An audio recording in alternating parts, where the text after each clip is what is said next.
I was having trouble connecting. Thank you for your patience.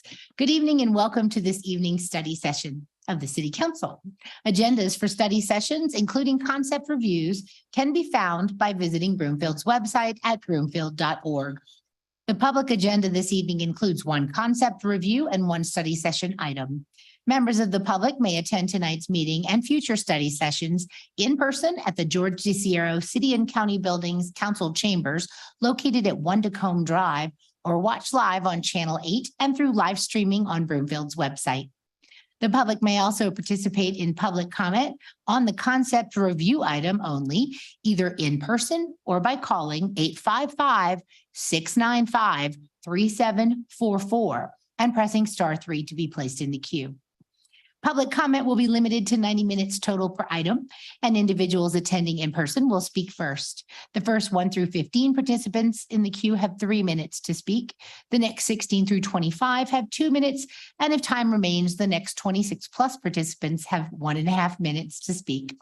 If joining in person, we ask that you come to the podium and state your name and neighborhood for the record.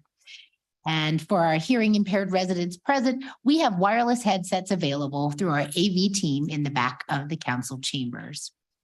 Tonight's only concept review is a proposal for residential development on 2 vacant parcels of land located at Midway Boulevard and Lowell Boulevard in the Mountain Terrace subdivision.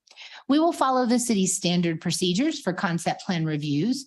First, our staff will present a summary of the application. Following the staff summary, the applicant will make their presentation and will then take comments from members of the Land Use Review Commission and other interested advisory boards, followed by public comment. Then the applicant will have an opportunity for final comments, and then finally, questions and comments from City Council. Electronic copies of concept review items are available at broomfieldvoice.com, and copies of comments provided for each plan have been provided to the City Council and can be found in the correspondence folder linked in tonight's agenda. Council members have a copy of the agenda memorandum, which I'll ask our staff to summarize. Thank you, Mayor, and good evening, community and council. Brandon Rowe, our principal planner, is going to walk us through both items this evening. So we're happy to have you with us, Mr. Rowe. Please introduce this next item. Thank you, Manager Hoffman. Good evening, Mayor, City Council. Brandon Rowe, Principal Planner with Community Development. Could I get the next slide, please? There is a site drone video for this evening. Could we get that pulled up? And while we're waiting on that, the project before you this evening is a concept review for a proposed 180 unit development. Would be comprised of townhomes, and the property is approximately 12.8 acres of vacant land in the Mountain Terrace subdivision. The video is going to start out looking south over the southern parcel. Wait for it to catch up. There we go. You can see the Crofton Park neighborhood in the background. The video pans towards the west. You can see Legacy Seniors Living Facility and the Columbine Meadows Retail Center. The video continues to pan towards the north. You can see the remainder of the project site. And in the background, you can see the Broomfield Commons and the Paul Durda Rec Center. The video continues panning from north to the east. You can see the Westlake neighborhood on the north side of Midway Boulevard and then Columbine Meadows before returning to the point of start.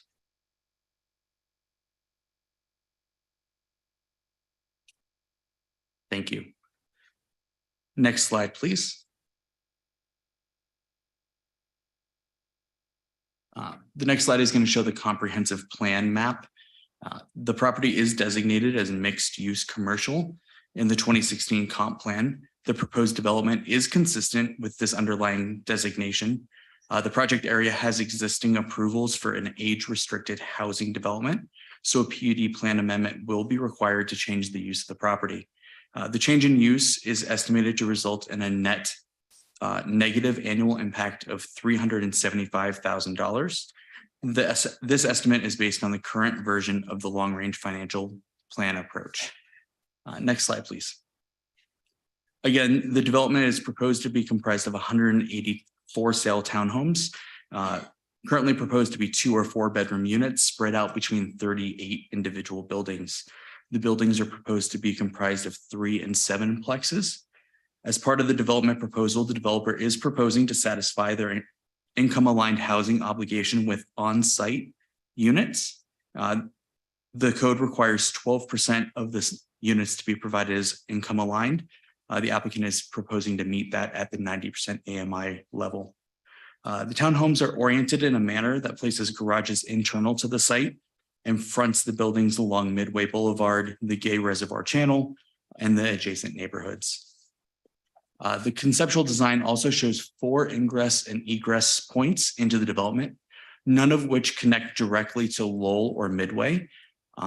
Both the existing Mountain Terrace filing number 1 and filing number 1 replat A plats have dedicated public access easements. This allows for access to the existing Legacy site and the Columbine Meadows commercial site. So traffic would be utilizing those drives to go in and out, which is consistent with those public access easements. There are a total of 360 garage spaces proposed on site. Each of the 180 units would have a 2-car garage. And there are also 78 separate guest parking spaces provided as surface parking. The developer has noted that the garage spaces would all be electric vehicle charger ready, which exceeds Broomfield's current electric vehicle requirements. City Council is currently considering adopting the Colorado State Energy Code. If adopted and should this development move forward, the applicant would need to comply with those requirements if they differ. There are existing sidewalks along Midway and Lowell Boulevards and an existing trail which connects Crofton Park and Columbine Meadows. The applicant is proposing to incorporate a number of walks and trails within their site. The existing approvals for this property do show a trail connection and pedestrian bridge that runs north and south along an existing ridge on the property. The trail configuration has been a concern from residents with prior applications on the site. So the applicant is proposing to provide a connection that's different from the prior approvals. They're showing that connection going up along the eastern edge of the property and then south of the channel and connecting to Lowell Boulevard. Staff has met with the applicant and has discussed this. Staff continues to believe a pedestrian bridge or some sort of low flow crossing over the channel is a recommended connection to provide accessibility in all directions along Midway. As the project moves forward, we'll continue to work with the applicant on those designs, but we have identified pedestrian connectivity as a possible key issue, and it is a key issue in the memo this evening. Could I get the next slide, please? Again, the project does have a small segment of floodway on site on that northern edge. It's a little difficult to see in the map, but it's the hatched area, and that's the Gay Reservoir Channel that flows from the northwest on the Broomfield Commons property onto this site and further east along Midway. Could I get the next slide, please? As part of the conceptual plans, the applicant provided some inspirational elevations and renderings for what their development may look like. These are just conceptual at this stage. They have not specified specific building materials, and architectural design and materials may change and be refined as the project moves forward. Next slide, please. The applicant held a neighborhood meeting on June 7th at the Broomfield Community Center. This neighborhood meeting was held prior to any application being submitted and was focused on the northern parcel that comprises this application. After the meeting, the project area grew. They added that southern parcel, so a second neighborhood meeting will be required. If this project moves forward, they will have to put a public notice out for the full project area. To the best of staff's knowledge, the public hearing notice requirements have been met, and we did identify 3 key issues in the memo. Inconsistency with the PUD plan, as discussed earlier, will require an amendment.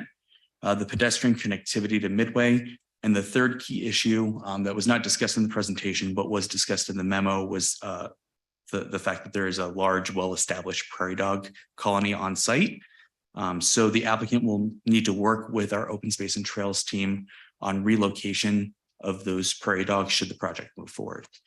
Completes staff's presentation. The applicant is here this evening and we'll have a presentation as well. Thank you.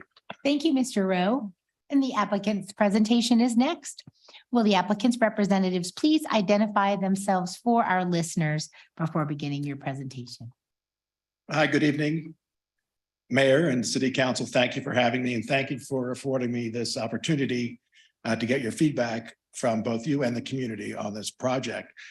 I've been a resident of Broomfield for 23 years now. It's the longest place I've lived in my life, and I've raised my daughters here. They're both graduates of Aspen Creek Elementary, and one is going to be a senior at Broomfield High. The other went to Monarch, but then now is at KU. So I appreciate everything Broomfield has to offer, its parks and its connectivity, and its great sense of community. A couple things I'm excited about this project is that the City Council has been doing some really groundbreaking work over the past few months with regard to inclusionary housing, energy, and parking, I believe with a goal toward making Broomfield a more sustainable community. And as part of my professional life, that is something that I strive to emphasize in my development projects. I think we have a critical shortage of affordable housing that is affecting both our sustainability and our economic viability as a community and a state. So for the formal presentation, I'm going to turn to Paul Shukas, who's with PCS, who is the planning firm that I'm working with on the project. And Thank sir, you. could I have your name? I didn't catch. Oh, it. sorry, James Merlino, Thank you. Merlino. Thank you, Mr. Merlino.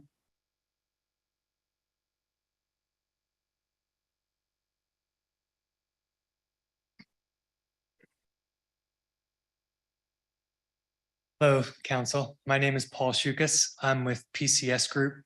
My address is 200 Calumet Street in Denver. I'll be brief. I think staff did a great job of giving a great overview of our application. I just really appreciate you taking the time to be here this evening to give us some feedback, and I'll do my best not to be redundant. So you can do the next slide. So once again, I'm representing the landscape architectural and land planning component of the project. EES will be our civil engineer, and you just heard from Jim Merlino. Next slide. So you all know where the site is, so there's no reason to dwell on it. I think the biggest takeaway is that it's an infill piece of property, and we're doing our best to be responsible and treat it like one. Next slide.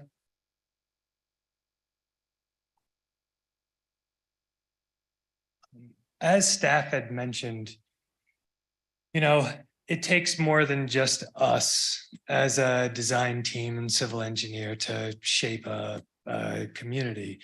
It takes the input of you all, it takes the input of staff and the referral agencies, and also the neighborhood.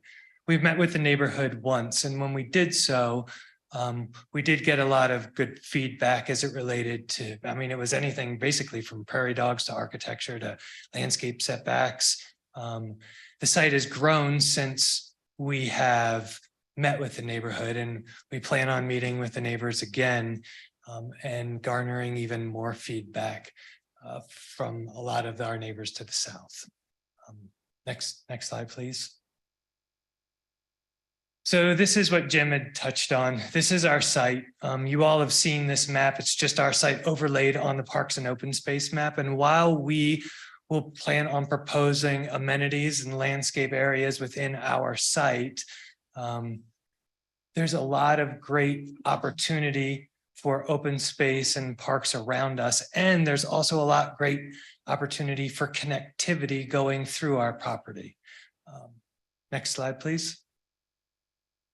This was just a quick density transition analysis. Our site is just east of that big red commercial blob. So it's a great transition of density from commercial to single family attached or multifamily, which is in that darker yellow, to single family. We think it's a great buffer, and it's an applicable use. Next slide, please. Staff had mentioned our site plan, some of the connectivity, some of the amenities that we're trying to propose and provide. This is obviously a conceptual land plan. I think the biggest thing here is showing the context of our property in comparison to the commercial buildings to the west and the residential buildings to the east. We're trying to propose something that is a complementary scale in terms of architecture to our neighbors to the east and south of us, while still not being shadowed by some of the senior living and commercial buildings to the west of us. Next slide, please. This is some of that pedestrian connectivity that staff had mentioned.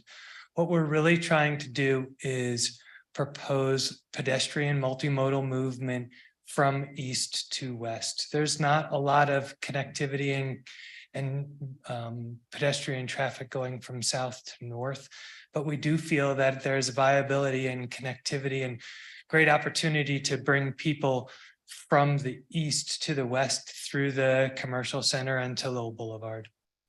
Next slide, please. This is just highlighting some of the amenity areas, landscape buffers and pocket parks that we have within our property. They'll be maintained by the HOA, used by residents, but open to the general public. Next slide. This is now that same piece of property showing some of the pedestrian connectivity and open spaces going through it and some of the permeability that we're trying to create. Next slide, please.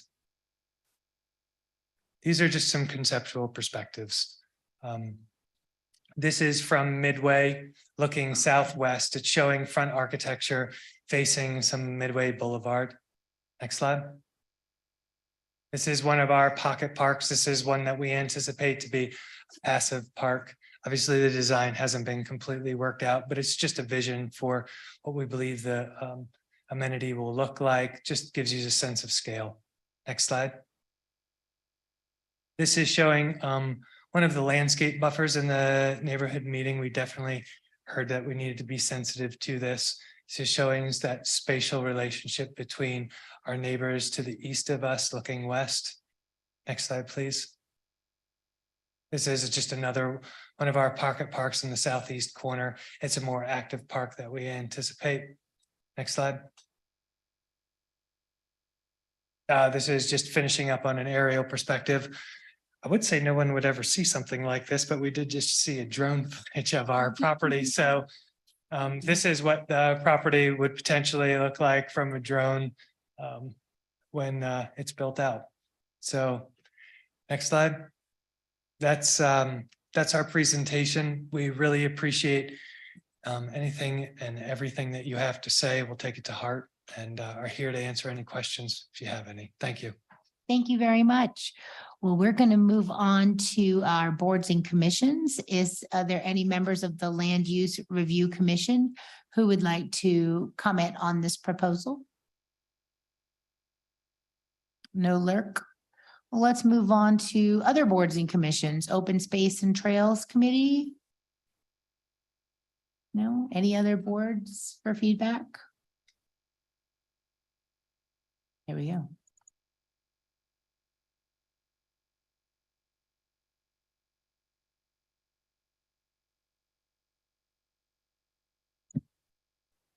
City Council Mayor.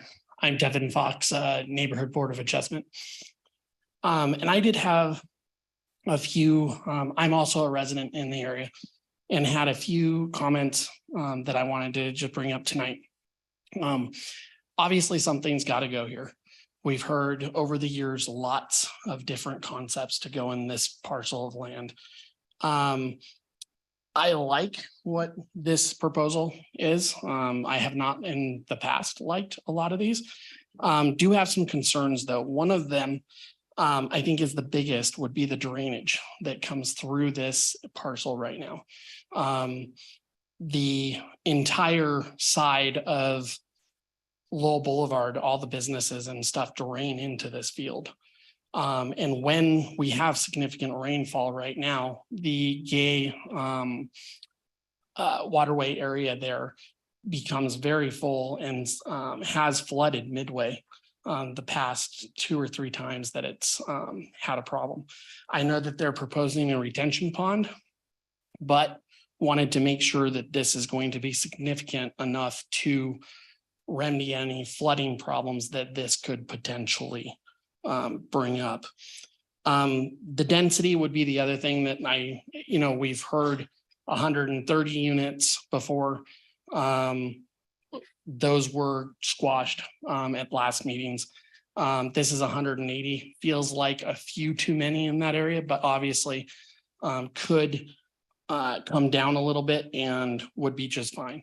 The only other thing would be infrastructure in the area. The ins and outs right now coming into that area are very torn up. The public roadways that come by Northside Tavern there, also by that commercial subdivision area are pretty in rough shape right now, the way that they stand currently. So I'd be interested in knowing if they're going to improve those when this is built. And I think that's all I've got for this evening. Thank you very much for hearing my comments. Thank you, Mr. Fox. Last call for boards and commissions feedback. All right, well, then general public comments are next. As mentioned earlier, the public can comment in person or on the phone. If you'd like to comment on the phone, the number again is 855-695-3744. Press *3 to be placed in the queue. And if you're joining us in person, please come up to the podium and your comments will be limited to 3 minutes. And don't forget to tell us your name and neighborhood. Sure. My name's Ed Moss, and I'm in the Crofton Park subdivision just to the south of the property. Wonder if staff could bring up the map on the staff presentation. And while they're doing that, I'll talk about something, a couple other things. I'm certainly not against the proposal to have additional townhomes on the property. I think that's a good use of the property as far as certain details, and an aerial photograph would be better for me. I think that would be a good use for the property. As far as density, I leave that up to you folks. Number one, any of you that have been to Northside Tavern and driven up that access, which is the only left turn into this property. The other access is right turn out only and no left turn in from Lowell, and right turn in from Lowell only. Anybody that's been to Northside Tavern, you know what a wreck both of those driveways are. And I heard today that there's a public access easement, but I assume the actual ownership of that is owned by the owner of the strip shopping center. I would hate to see that this project be approved and add all that traffic and not in the PUD require some ongoing improvement of that access. And I'd hate to see for the homeowners association to be responsible for that rather than the initial developer. Secondly, if there's one more map that shows it's a little closer up than that. Behind Crofton Park, there is a bicycle pedestrian walkway that could tie into the southeast corner. And there you see it down in the southeast corner. You can almost see that pedestrian sidewalk that goes a pretty good distance, probably maybe a quarter mile over to another neighborhood park, and it ends. And for a while now, I know people in Crofton Park have been talking about cutting through there. There's a break in the fence, cutting through and connecting those two pedestrian walkways. And I think it's the walkway is actually owned by the city and county. It's open space, and certainly we'd like to have that. Last thing in the few seconds I have left, it would be preferable for the buildings next to Crofton Park to be 2-story rather than 3. The Crofton Park units themselves are 2-story, and it would make a nice transition. And then finally, I'm very pleased that the developer is going to do the 12% set aside. But in that same ordinance, there's a provision for senior accessible housing mentioned in the whereas clauses, but Broomfield has nothing yet to support that whereas clause and that recognition of that need. So thank you very much, everyone. Thank you, Mr. Moss. Would anyone else like to be heard on this topic? Please make your way to the podium. Tell us your name and neighborhood for the record. Hi, my name is Abigail Schreiber. I'm from the Westlake neighborhood, just across the street from this place. And I had a few concerns involving the development as seen in the plans and that's been gone over. 12% of the developments are supposed to be income adjusted for those making 90% of the median income in Broomfield. My main concern is the affordability of these townhomes.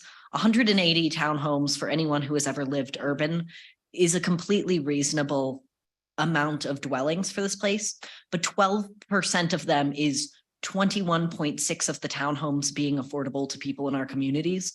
And Broomfield is an expensive place to live. My partner works for the city and county of Broomfield as part of the city and county staff. And in order for my partner to be able to afford a place like this, it would have to be at or below $800 a month in, say, rental costs. I know these houses are for sale, but hypothetically. And doing the math of I believe it was $375,000 for sale for one of these townhome developments would still be almost double what is attainable for us in our living situation here in Broomfield. I believe that if the city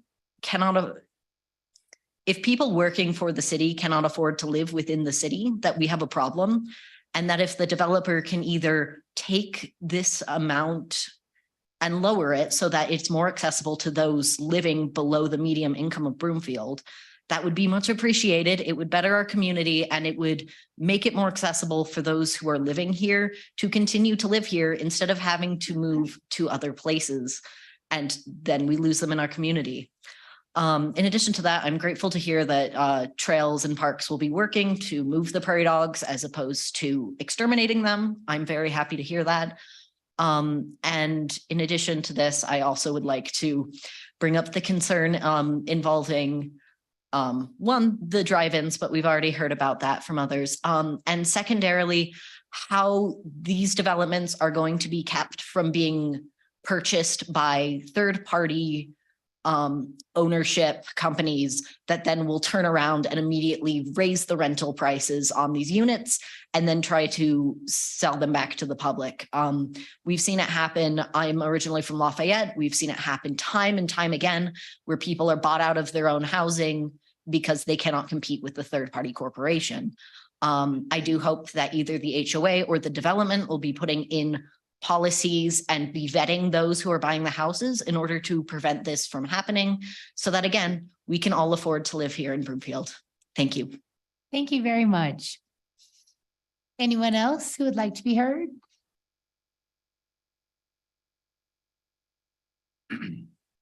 Hi, my name is Greg Smith. I live directly behind where the subdivision is there in Columbine Meadows. I have a couple of questions. The retention pond that is presently right behind the Alzheimer's Center. I'm wondering what's going to happen with that. Is that part of your development or is that going to be staying there or is it going to be relocated? And I have a question about access.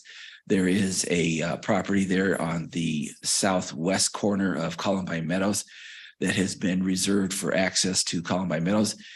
My question is that going to become a road there between those houses?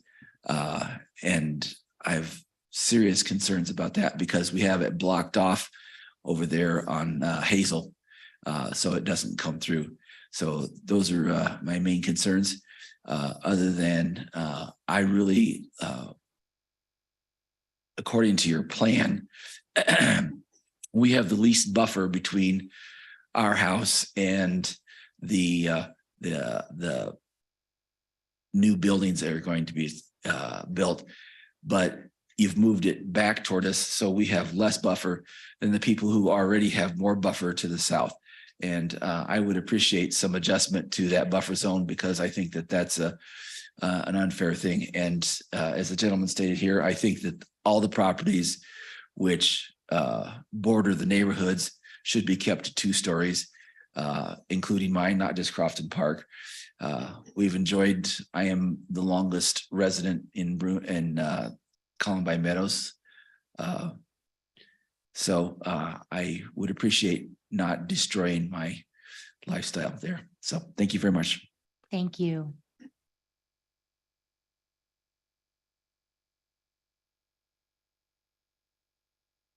Hi, I'm Daniel Sellers. I live next door to Mr. Smith, who just spoke. And my wife has lived there for longer than Mr. Smith, so I contest his.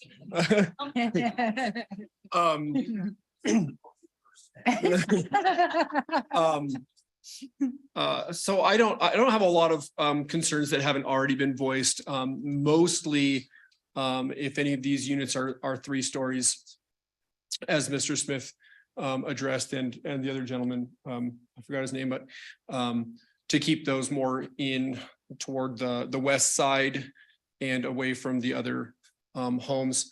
The other concern that I had is actually the opposite of the person who spoke about affordable housing. I work very, very hard, literally on my hands and knees. I'm a flooring installer. My wife works hard to provide for our family. And you guys, not you specifically, but you guys just raised our property taxes about 50%. And so so you're taking money from my pocket and life out of my knees to pay for someone else's house right behind my house. And I just think that is completely unfair.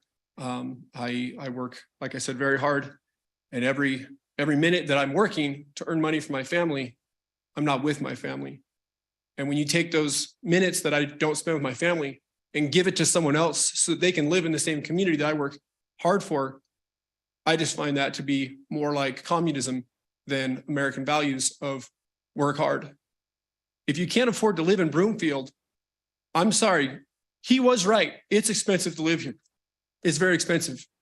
But if you can't afford to live here, there's no one telling you have to. You can live somewhere else. There's other cities and towns here, and there's plenty of other states in this union that you can afford to live in. But I just find it extremely, extremely unfair that my dollars are taken out of my pocket to pay for someone else to live next door to me. You raise my mortgage by way of my taxes so you can lower the guy living right next to me. How is that fair? It is not fair. Thank you.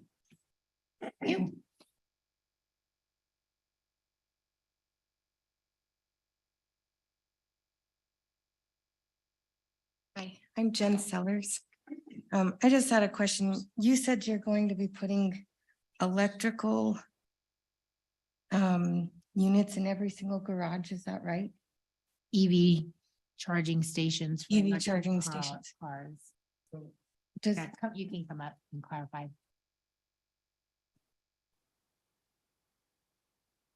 Hi, Jim Merlino again. We'll make the garages will be prepped so you can put in an EV charging station of your choice. You don't want to be making sort of a selection choice on that, but they'll be wired so that you can install it. EV ready. EV ready, yes. Thank you. okay, thank you for clarifying that for me. My only reluctance to that is that we're talking about saving energy and we're putting more energy using, I know I'm using all the wrong terms, more energy boxes into the homes. I just feel like it's a little bit contradictory. My only other concern about subsidized housing is that a lot of times I find, as I've researched, that they don't take as good care of the area. I don't think that's always the case, but I find that happen a lot. And I have lived here for a very long time, since I was 4. And I would like this area to stay a very nice area. I do love Broomfield. That would be my only concern there. I do also really like the idea of just 2 stories. And the only other concern I have is that 184 townhomes would add a lot to the population in that area, making it quite congested. I am not against there being townhomes, and it sounds like you have very nice townhomes. But like they said about like many people have said about the roads, they're just not very good. So if we add a lot more people, there'll be a lot more stress on all of the roads around that area. But those are my only concerns. Thank you so much. Thank you so much for coming in. Next.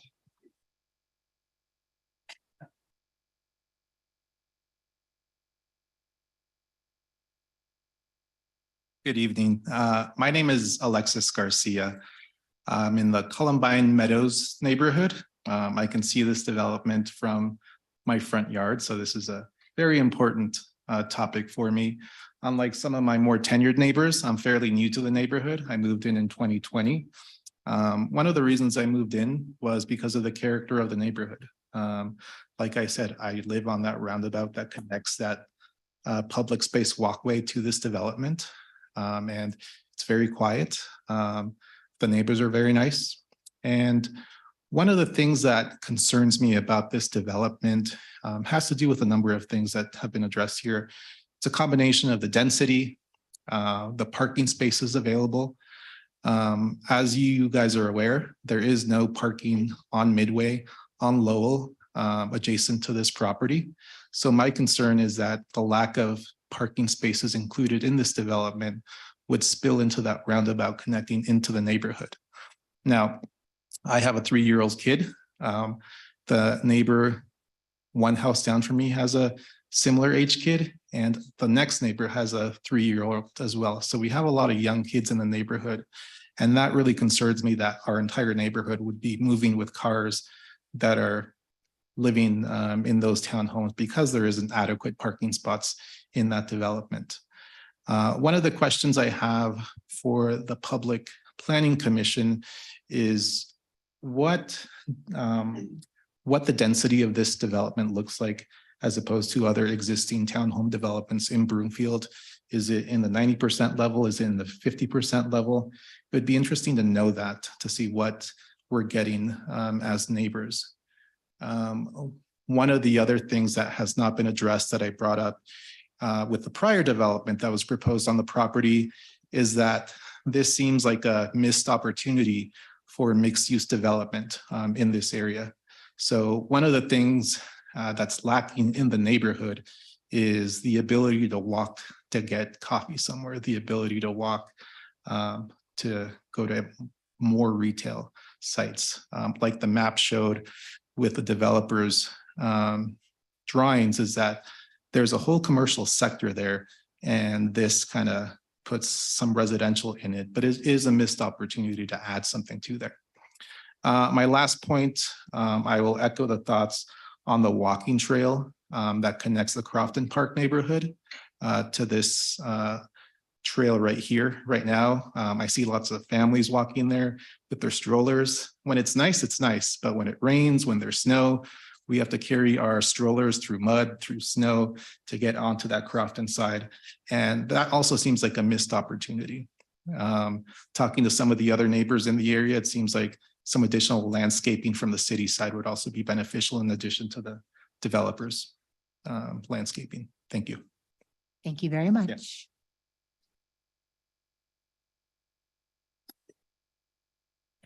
Hi, Roxy Jewel L. Lackamore, which is on the other side of town from this project. The thing is this project would be good for Broomfield. I understand they don't like the height. We are going to have to sooner or later adjust to that, or else it's going to be taken out of our hands by the state and federal government, and we'll be doing whatever they say anyway. So even before this project came about, there has been many projects that have been asked to go into this area, and it's been busted down every time from this council and from the previous council and the previous council before that also. So something sooner or later is going to have to go there before we're forced into something that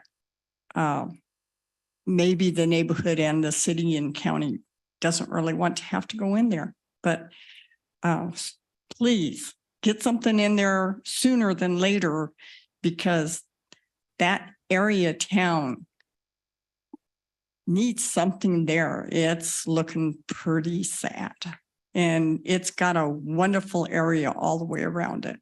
So something needs to go in there. And if it's going to be townhouses, it looks like a nice, pretty area. And compared to some of the other ones I've seen, it should be just as nice as all the other ones. And please get something in there, prove something, get something in there, and go ahead and fix your drainage in the meantime. Thank you. Thank you. Would anyone else like to be heard on this item? We do have somebody that's calling in, and if you would like to make public comment, you need to press *3, and that will place you in the queue for comment. They'll have to screen you and get your name and neighborhood. So if you're on the phone, because I see there is a person and you want to speak, that's how you do it. Anyone else in person? Okay. Is the person on the phone just listening in then? They're not gonna be commenting? Well, while we're trying to figure that out, we're gonna go back to our applicant, Mr. Merlino, and if you would like to address any of the public comments, questions that were, and your partner, if you don't know it. Thank you. Yeah, Jim Merlino. Yeah, one, the drainage and detention ponds most likely are going to be redesigned. The drainage issue is complex on the site. And in merging the two sites, we want to make it so that, one, we do prevent flooding, and also to remediate any existing flood conditions. So I know the detention pond he's speaking of, it's in the northern quadrant of the southern parcel. But in my estimation, that'll be changed to unify the drainage for both parcels together. Let's do this. I'll tell you. You give me the question. Okay, perfect. Okay. Can you all hear me? Get closer to the mic for Can you the hear me? folks at home. Okay. Yeah. So Kevin Fox had mentioned the drive lanes and infrastructure needing improving. That was something that had come up on multiple accounts. So why don't we address that, since it's the first thing that I wrote down? Yeah, that's property that we don't own, although we will be using it as access. And I believe there have been other discussions regarding a joint maintenance agreement of that. And we'll be looking in discussions with the city as to how to proceed. But I agree the access issues and the condition of the roads has to be addressed as part of this. Thank you. He and others also mentioned, as Jim was touching on, drainage and flooding concerns, right? So this is a concept plan. We do pay attention to how water is flowing and where we believe we are going to need detention ponds. On the site plan that you saw, the green area where there is an existing detention pond for the senior center has been expanded. Obviously, we're in the infancy of it. It may be that it needs to be expanded more, or we need another one in a different location. But clearly, we are going to be balancing impervious hardscape with historic flows and making sure that we release them so we don't compromise folks that are downstream from us.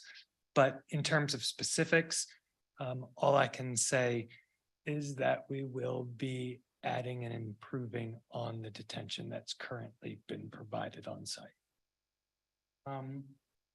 You.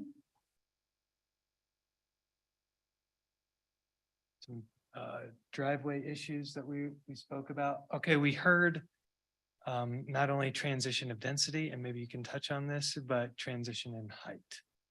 Yeah, we're going to comply with the 35-foot height requirement and have taken to heart the request for set two-story dwellings along the interface on the eastern side.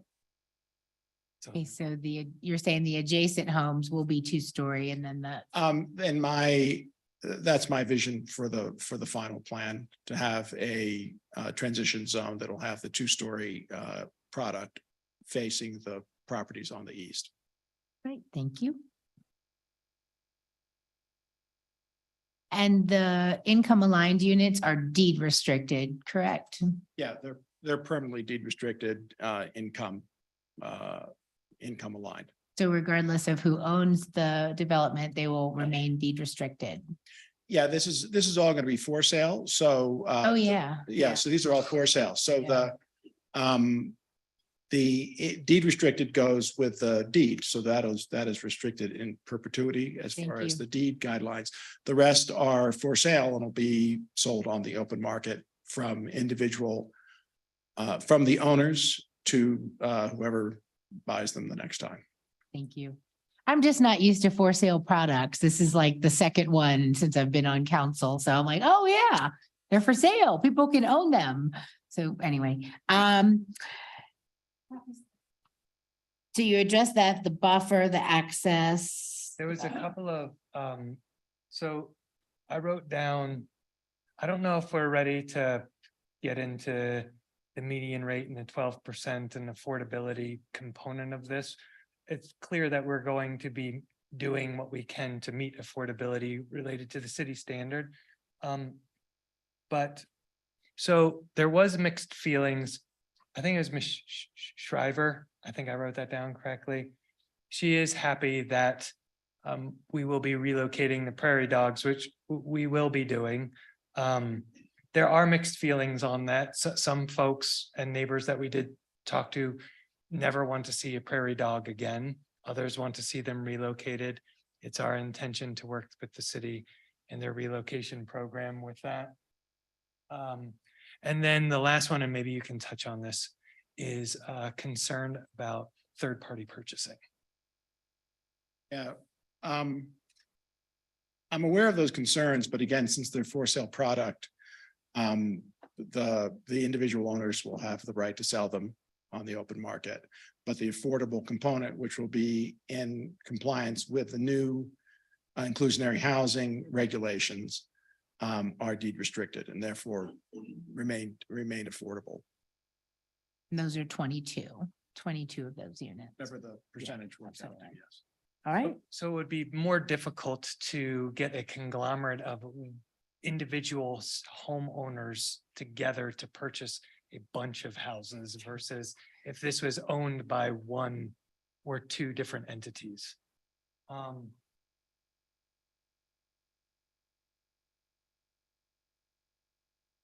Well, I'm sure if you missed anything, our council didn't. Okay. So if you want, we can move on to council member comments and questions.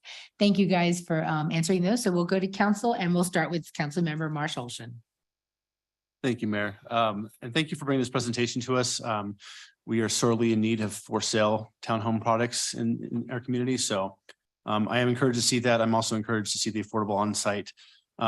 But there is some questions that from the community that have concerns, the adjacent neighbors. I have a couple of questions for staff first. First question is the net negative on our long range financial plan. I know this is currently zoned for mixed use, and we've seen proposals for that previously. Why are we only getting resident? The last few proposals have only been residential. Why are we not getting a mixed use product on this site? And I guess along that line, if we don't go forward with this one, what's the chance of us getting a mixed use commercial in the future? Council member, thank you for the question. I'm going to start and Jeff Romine might run from the back of the room to help me out. But one thing I do want to sort of clarify is that he took that literally, that the existing entitlements are actually for a senior living product. So it wasn't traditionally mixed use. It was a mixture of independent living cottages, assisted living, and memory care. And Broomfield does treat or categorize those uses as a commercial use. So when we see that negative net impact, it's because we're converting from what is a commercial use for financing purposes to a true residential use. And then I would defer to Mr. Romine to speak to potential mixed use development opportunities. I guess the question then is why, I mean, we looked before I was on council, long before I was council, there was a proposal for a senior something on that Why isn't that coming forward? And what's the chance of us getting something along those lines? Yeah, so the proposal was about 3-ish years ago. Time is sort of blending together, but that was for a cooperative senior living project. And the council at the time moved forward with the denial of the project. There were some discussions in the staff memorandum that outlined some of the concerns that were raised. Height was a big one. So that's why that's not moving forward. And then the last project that you saw was a similar townhome project, but that was for a for rent product as opposed to the for sale today. So, Mr. Romine, I guess if this residential doesn't go forward with this, what is the chance of us getting a mixed use that doesn't affect our financial plan? Mayor, Pro Tem council members, at this point, the only thing we've seen interest for over the last 3+ years, as Brandon pointed out, when the senior assisted living was in place, has been purely for residential. One of the key things as we've looked at it and talked to folks about this area is the accessibility. So bringing additional commercial in, that's one of the main concerns, is that limited accessibility of right turn, left turn, and the access off Midway. We did at one point both talk to the former proposal around rental, and even had a preliminary conversation at one point about this property as this development is moving forward about live work units, which would have some element of commercial, but they'd probably still be classified by our assessor as residential. So you'd still have that same outcome. So short of it being more like a restaurant office facility type thing, I think what we'll see is probably residential on this point. So I hope that answers. Yes, it does. Thank you. Couple questions for related to resident concerns. One resident asked the question of whether or not we're planning on connecting the road into Crofton, Columbine Meadows or Crofton Park. I'm assuming we're not, right? Thank you, Councilmember Anna Burton-Zetti, Planning Director and Co-Director of Community Development. Good evening. And stealing my thunder a little, because we were going to share with the council on Friday in your weekly email the outcome from the survey that was done with the community earlier this summer. But the community feedback, we had asked residents in the area about whether there was a desire to connect the two neighborhoods, and the answer was no. It was about 55% of the respondents did not support the connection. About 45 then were supportive. So at this time, Brimfield staff is not moving forward with any plan to connect those neighborhoods. We were just asking the question to see whether that would be something to look further into. The answer was no from the residents. So actually we're looking at improving the barrier. Right, between those two areas. What about with this proposal? There's no plan to put this development into those two neighborhoods, is there? Thank you for the clarification. For anyone listening, I was talking specifically about Hazel Street, but no, there's no vehicular connection proposed. Okay. And then also the trail connection, that's currently in our CIP for this year, isn't it? That connection of that trail between this development and. That's correct. Okay, so that'll be done this year? Or I'm seeing nods from Open Space and Trails in the back, so yes. okay, great. And then the last question I had regarding some of the resident concerns is the parking. So if it became a problem in the future where residents of this development were parking their cars or residents or visitors were parking their cars in Columbine Meadows and walking across, we have the ability to do parking permit area, right? We did that on Main, right? So council member, we do have the ability to do parking permits around Brimfield Town Square and around schools. Residents can request for permit parking. I'm not sure if this area is in close enough proximity to any of our schools to be able to qualify for a permit parking, and it's too far away from Brimfield Town Square to qualify. But they are not asking for a parking variance, and we will be requiring a traffic study as part of that parking analysis as well. But could we in the future, if we wanted to change the code to allow permit parking in this neighborhood? Yes, similar became a to how that was done with Brimfield Town Square, that would be within city council's ability. Okay, thank you. Questions for the developers. You kind of touched on the traffic, that road being in disrepair, the access road. But if you go to Northside Tavern right now, people park, people who are eating at the restaurant park along that access road. What's the plan for making sure there's enough parking. I guess that's the question is the access to there is going to be difficult with people parking along there?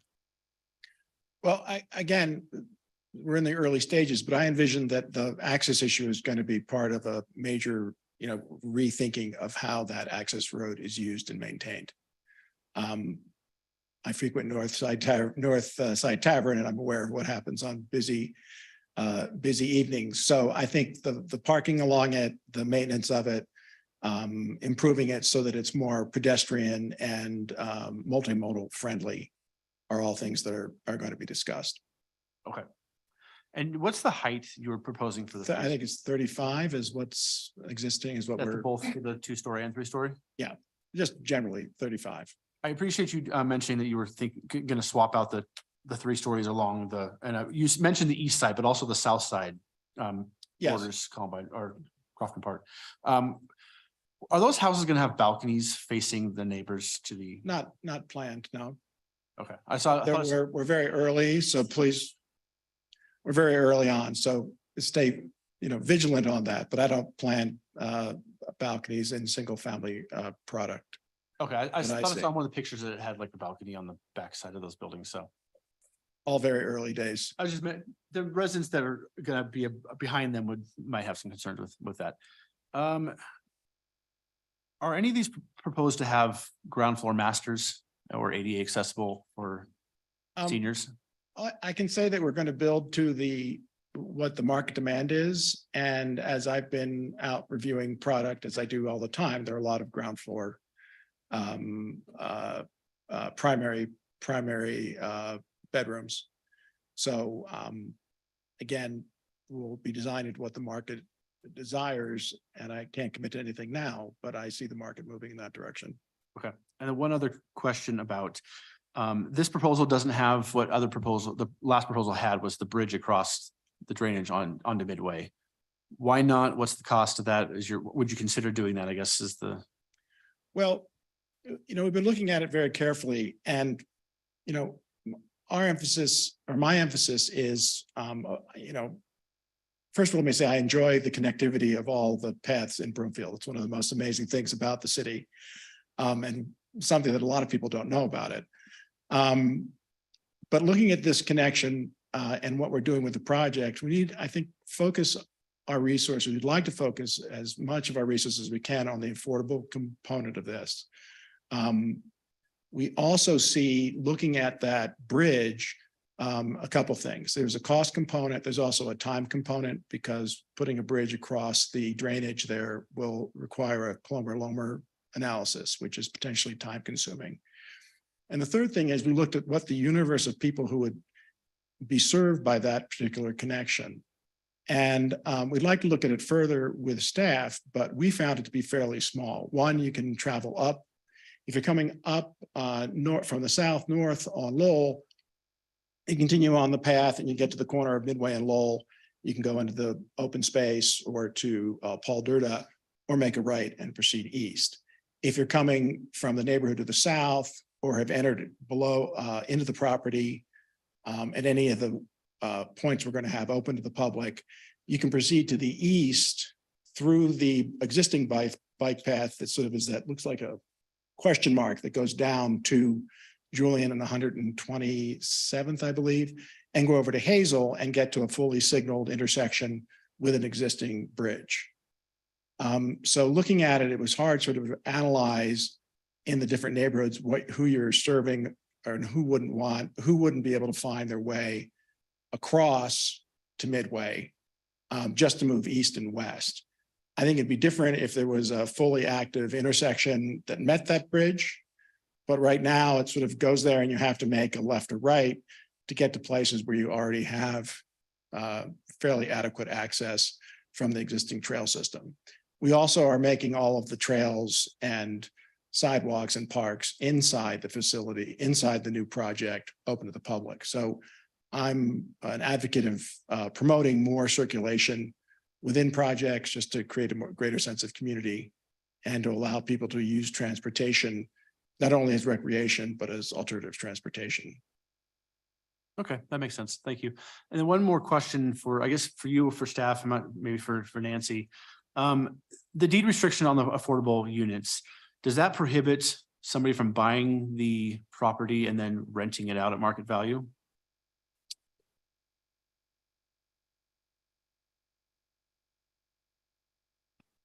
Oh, sure.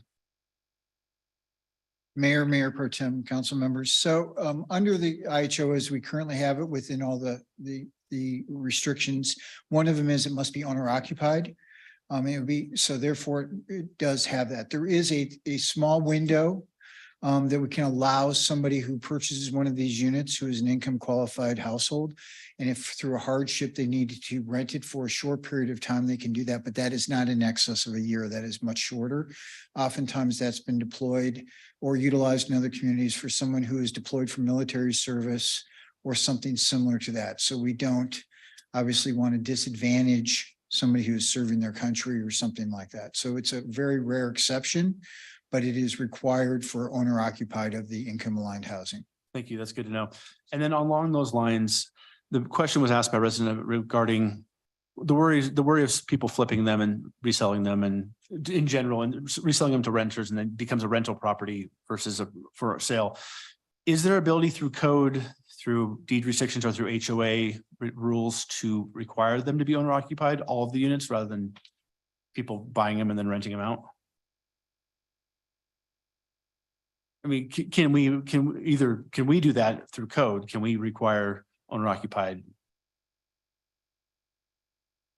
Yeah, I'll give my off the cuff response as a government to restrict the use of property when we're not talking about something tied to affordable housing. That's going to be really challenging as a taking. Okay, fair enough. And the developer, do you have any plans through the HOA to limit limit the rental properties, I guess, on the development? I think the HOA would run into the same issues as the city. These are going to be owned in fee by people who purchased the property. Okay, all right. That's all I have, Mayor. Thank you. All right, thank you. Before we go on to the next council member, I did notice we had a caller that's been screened. So we'll go to our remote participant. We have Kenny and you have 3 minutes. Hi, thank you for your time. I'm just kind of concerned. Nobody has really talked about emergency vehicles going in. The senior citizen building gets calls pretty much once a day. And another thing is it just a one-way in and one-way out of the proposed site? And the roads are bad, all of them, especially Midway Boulevard. They speed way too fast. The price of the unit, of one unit, is that going to be $2,000 or $1,800? And if there is 2 families per unit, where's the people going to be parking the cars? And with a garage underneath, you're actually going to be a 3-story building, so it's going to take the view away from the senior citizen property. And I'm concerned about that because I'm a senior citizen. I've been here in Broomfield for 66 and a half years, born and raised here. So I just got some questions. If you could answer them, that'd be fantastic. If not, we'll see what happens. Thank you. All right, thank you, Kenny. And we will get your questions answered. Thanks for calling in. Well, I'm not next, but I'm happy to ask the questions for Kenny. If you don't mind, Councilmember Cohen, I'll just break the protocol. The emergency access and egress. Can we see the map, y'all, of the entry and access points? I have no idea what slide Yeah, that is. we Just asking the sky. again, it's Oh, there we go. it's early. We're going to have access. At this point, they're the 2 full movement. They're on Lowell Boulevard. So again, we're working with planning staff to make sure there's adequate, and the traffic study. We have a traffic study that'll take into account the emergency vehicle visits to the senior living housing. And I see up in the top upper left corner, there is a potential emergency vehicle access indicated Yes, if needed. that'll also be considered. All right. And these go behind, okay, I see, okay. Well, thank you for that. And we'll move, might as well stay here because Councilmember Cohen is next. And I'll stay on the traffic subject because that was one of my main questions. I take it you haven't done a traffic flow, is what I'm saying, because can you mainly address the concerns? I think there's about parking spaces for over 400 cars total, including garages. So have you done a traffic study in terms of what you anticipate the egress, ingress to the neighborhood and how that would flow? Because it looks like people would be merging with the commercial traffic as well as the residential traffic to get in and out.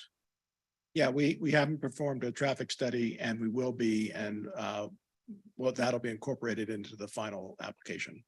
The considerations from the traffic study and how the traffic flows will be managed. But we don't anticipate more than the two. Well, there's the in out, there's the potential emergency use there at the top. And then there's another right in, right out. See right in the middle there where it says Columbine Meadows. It's also colloquial known as 127th. There's the sign for the existing commercial there. So there are 3 existing ways in and out, 2 full movement, 1 restricted, and 1 may be proposed if required emergency access. Okay, thank you. Could we, a question related to that in terms of density, and this may be a question for the staff, if they have the answer. In terms of the concerns about density in that area, is there comparable neighborhoods that you could point to that have similar density levels? I don't know if the neighborhood to the south in Crofton is comparable, or I feel like Boulders is maybe close, but not quite.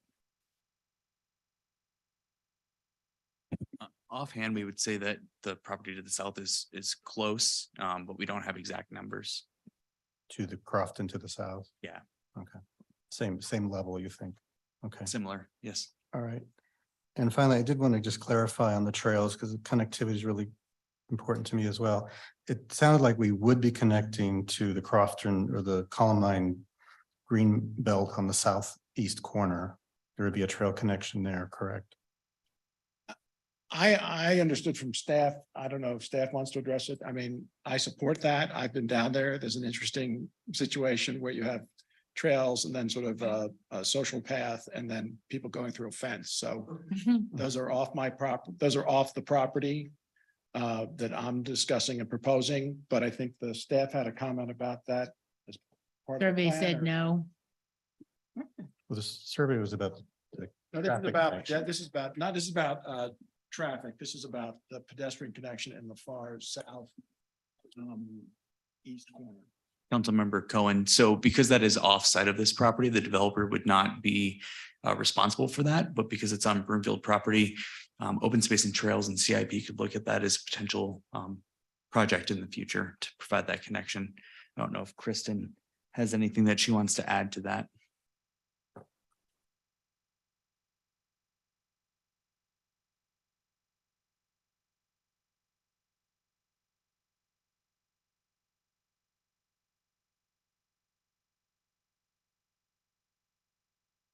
Kristen Pritz, Director of Open Space and Trails.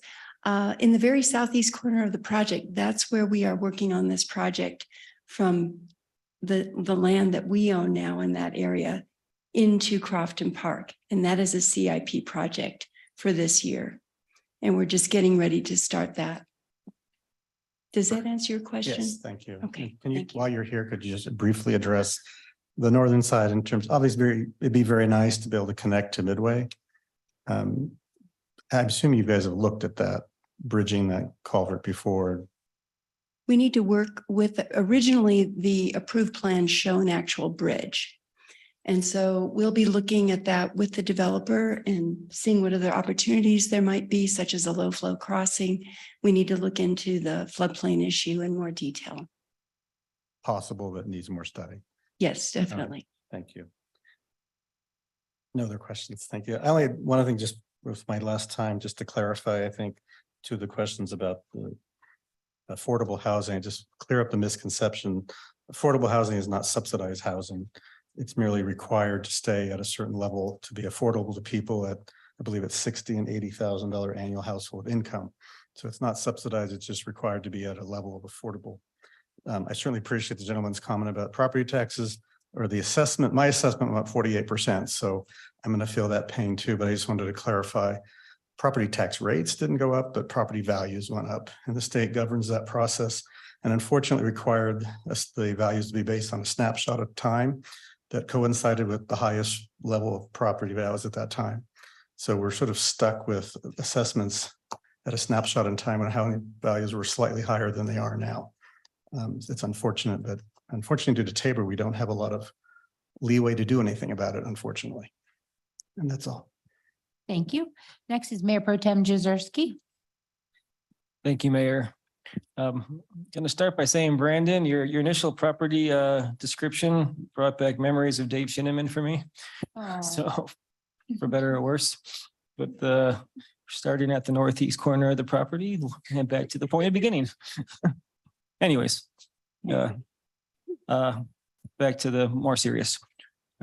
Overall, this is probably the best, I think, proposal that we've seen so far on this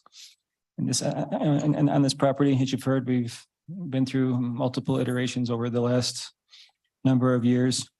So, do appreciate that. I do have some concerns. A lot of what you've already have heard tonight. The biggest one is definitely the height of the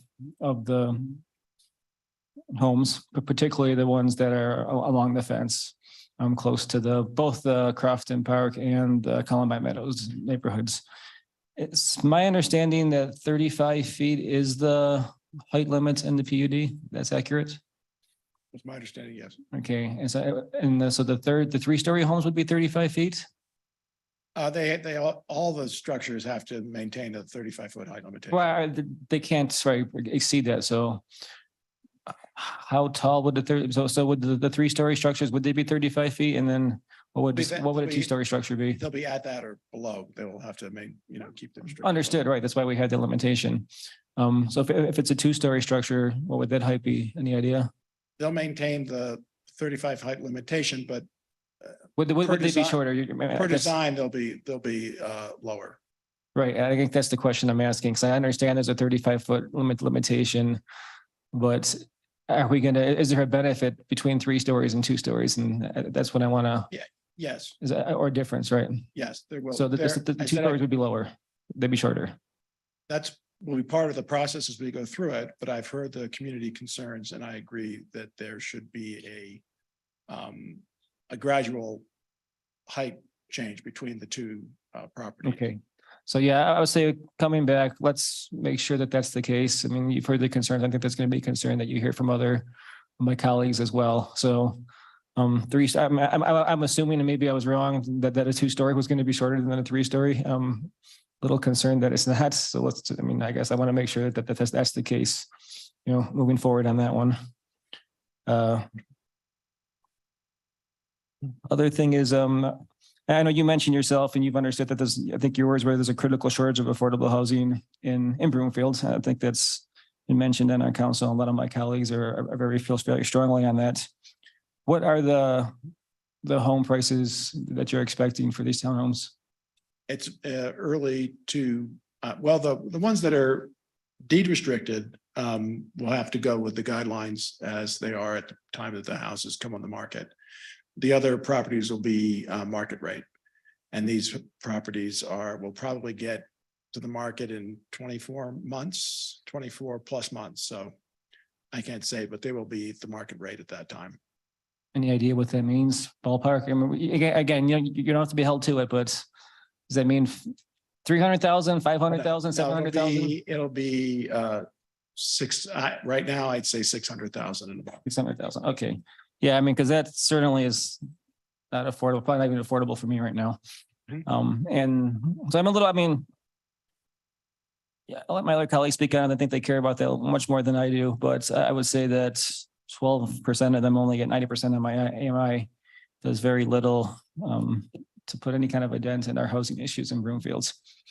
particularly if we're selling these, if market rate is at 600 plus. So I think that's a very small, difference if any, but I'll let my colleagues comment further on that if they would want to.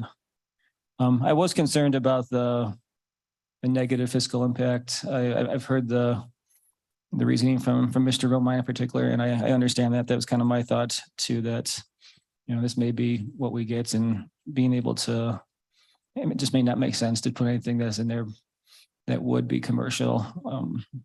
So I'd love to see commercial or some kind of a mixed use in there, but that may not be commercially feasible. So I understand that.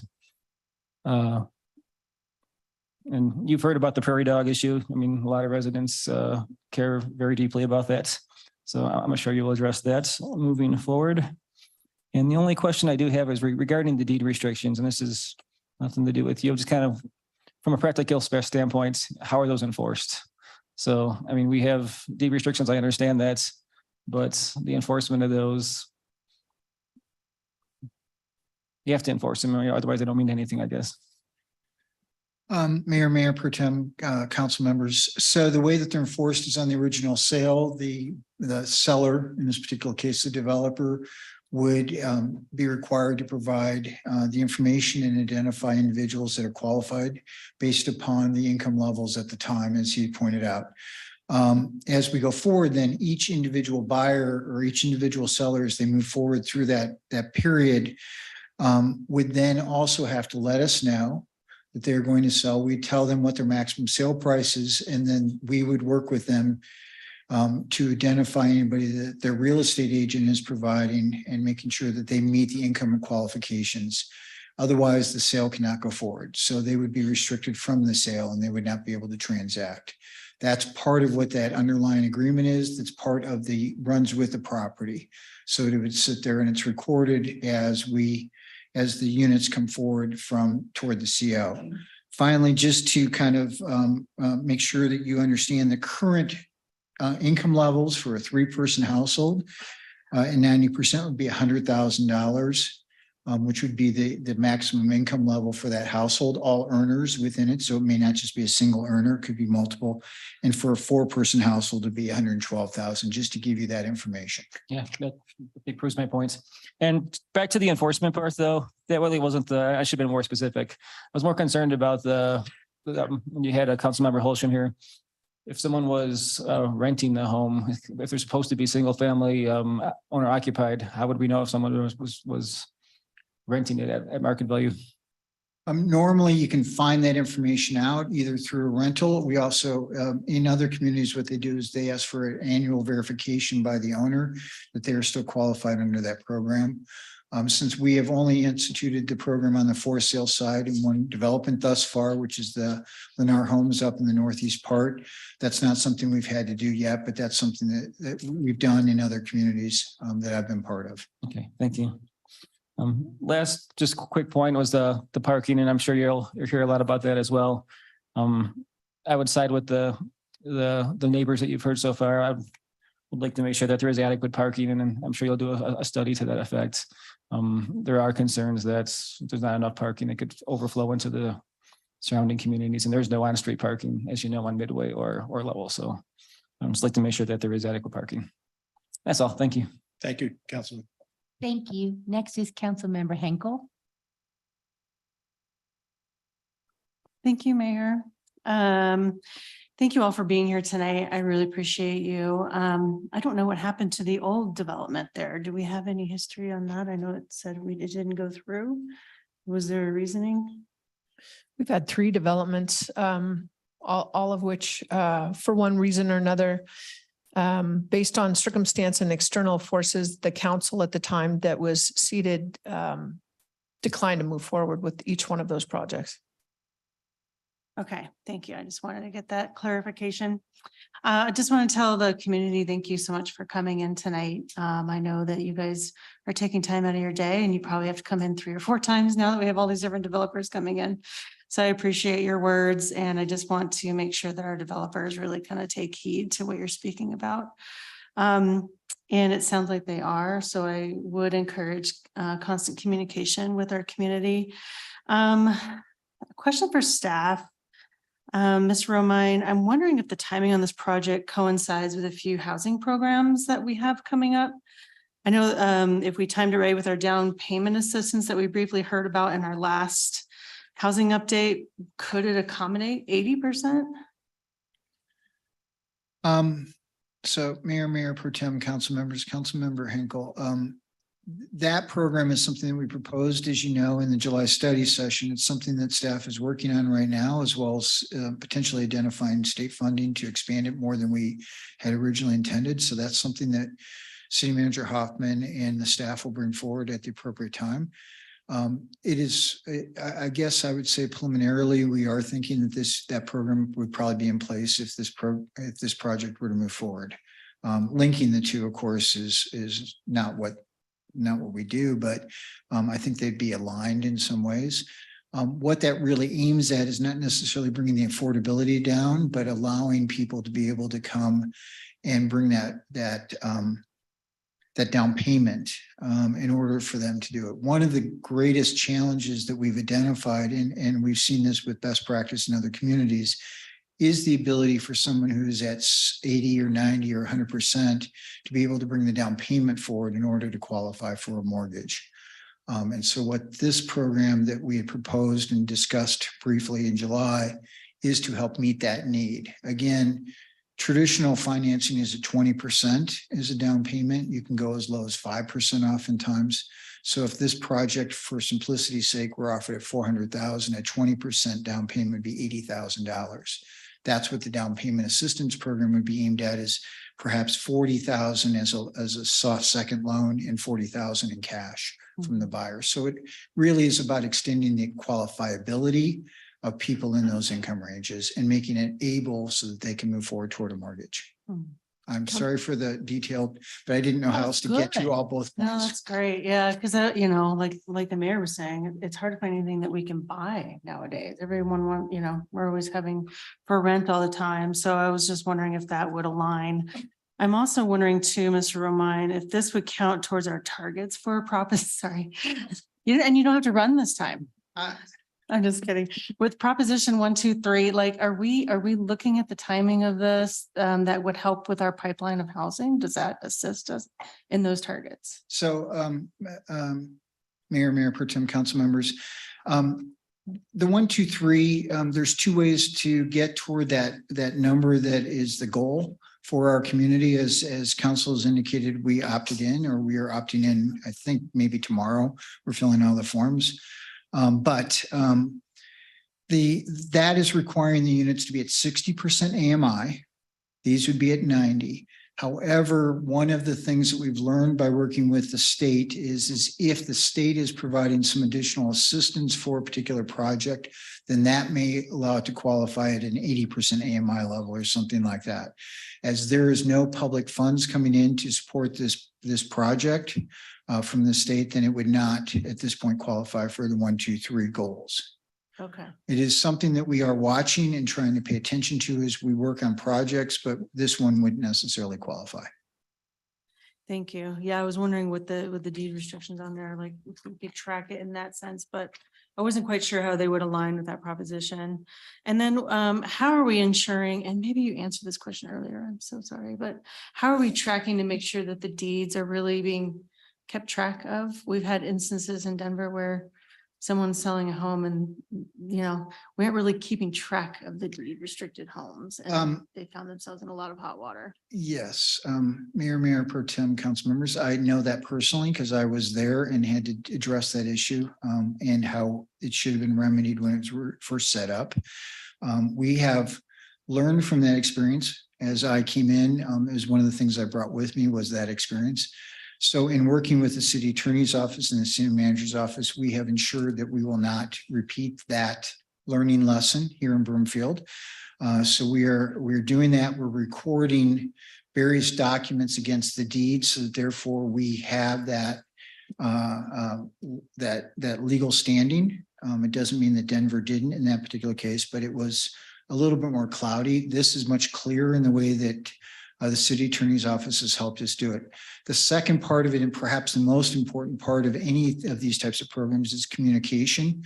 And so what we are intending to do, and Ms. Tessier, Ms. Tessier is the person that's in charge of that for us, is talking with those homeowners and communicating with those homeowners so they understand that obligation before they go to sell. So as they buy, they understand what that relationship is with the program. So ensuring that those homeowners really do know that both the benefits, but also the obligations is part of the communication issues and the programmatic issues. And that's something we are taking seriously within our area of work. Okay, great. Thank you so much.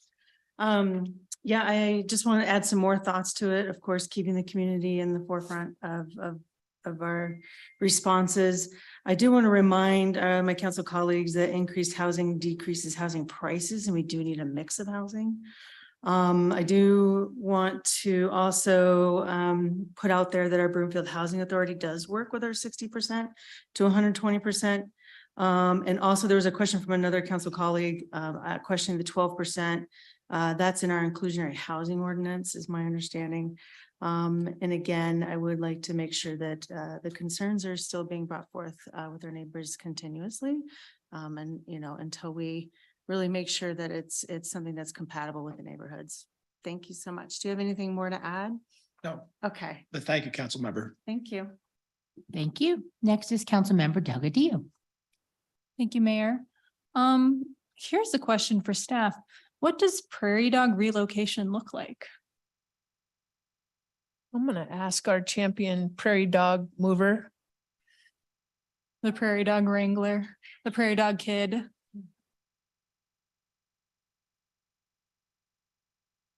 Oh, thank you, Nicole. Always willing to serve. Thank you, Pete.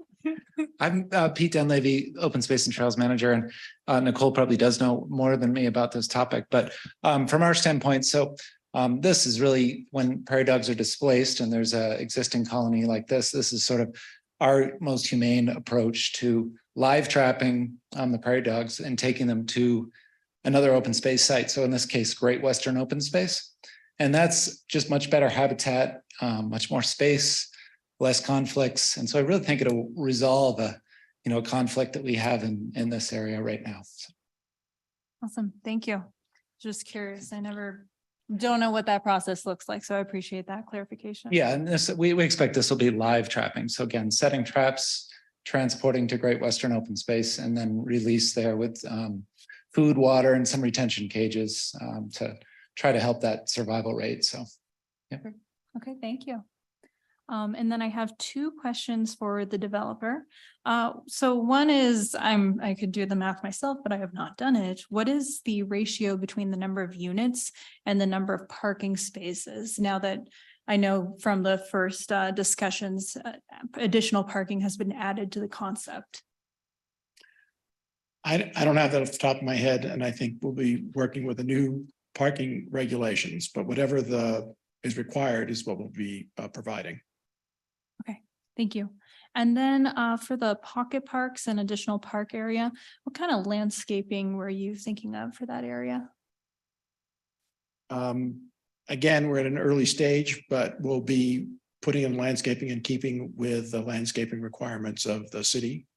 I am a big fan of xeriscaping properties to lower water usage as an overall sustainability strategy. Awesome. That's great to hear. We're definitely very concerned about water usage. As we know, the reserve we have of water is dwindling. And so we do need to be mindful of that. So thank you. So a few thoughts here. I do like the density. We do need additional housing. I think it's reasonable to have a wide range of housing options. I joke that I just closed on a $700,000 starter home. It was a townhouse as well. So that is kind of what we're looking at. The other thing I'd throw in there is that trail connectivity, just doubling down on the fact that that is very important for us and very important for our residents. A little out of scope, but I would ask staff to see if we can circle back to the permit parking discussion a little bit more broadly, especially as we have to develop more and more density. I think it could alleviate some parking woes for some folks. And then I did want to say that I'm very empathetic to the sentiment that 90% AMI is not enough. I get that we really can't move heaven and earth for affordable housing, but we will definitely do what we can. But I definitely understand the sentiment from that. So that's what I have. Thank you, Mayor. Thank you. Thank you, Councilmember. Next is Councilmember Lim. Yes, first question is for staff. There were two comments from Ward 3 residents who were concerned about the change in zoning from some kind of senior facility to what is proposed with the townhomes.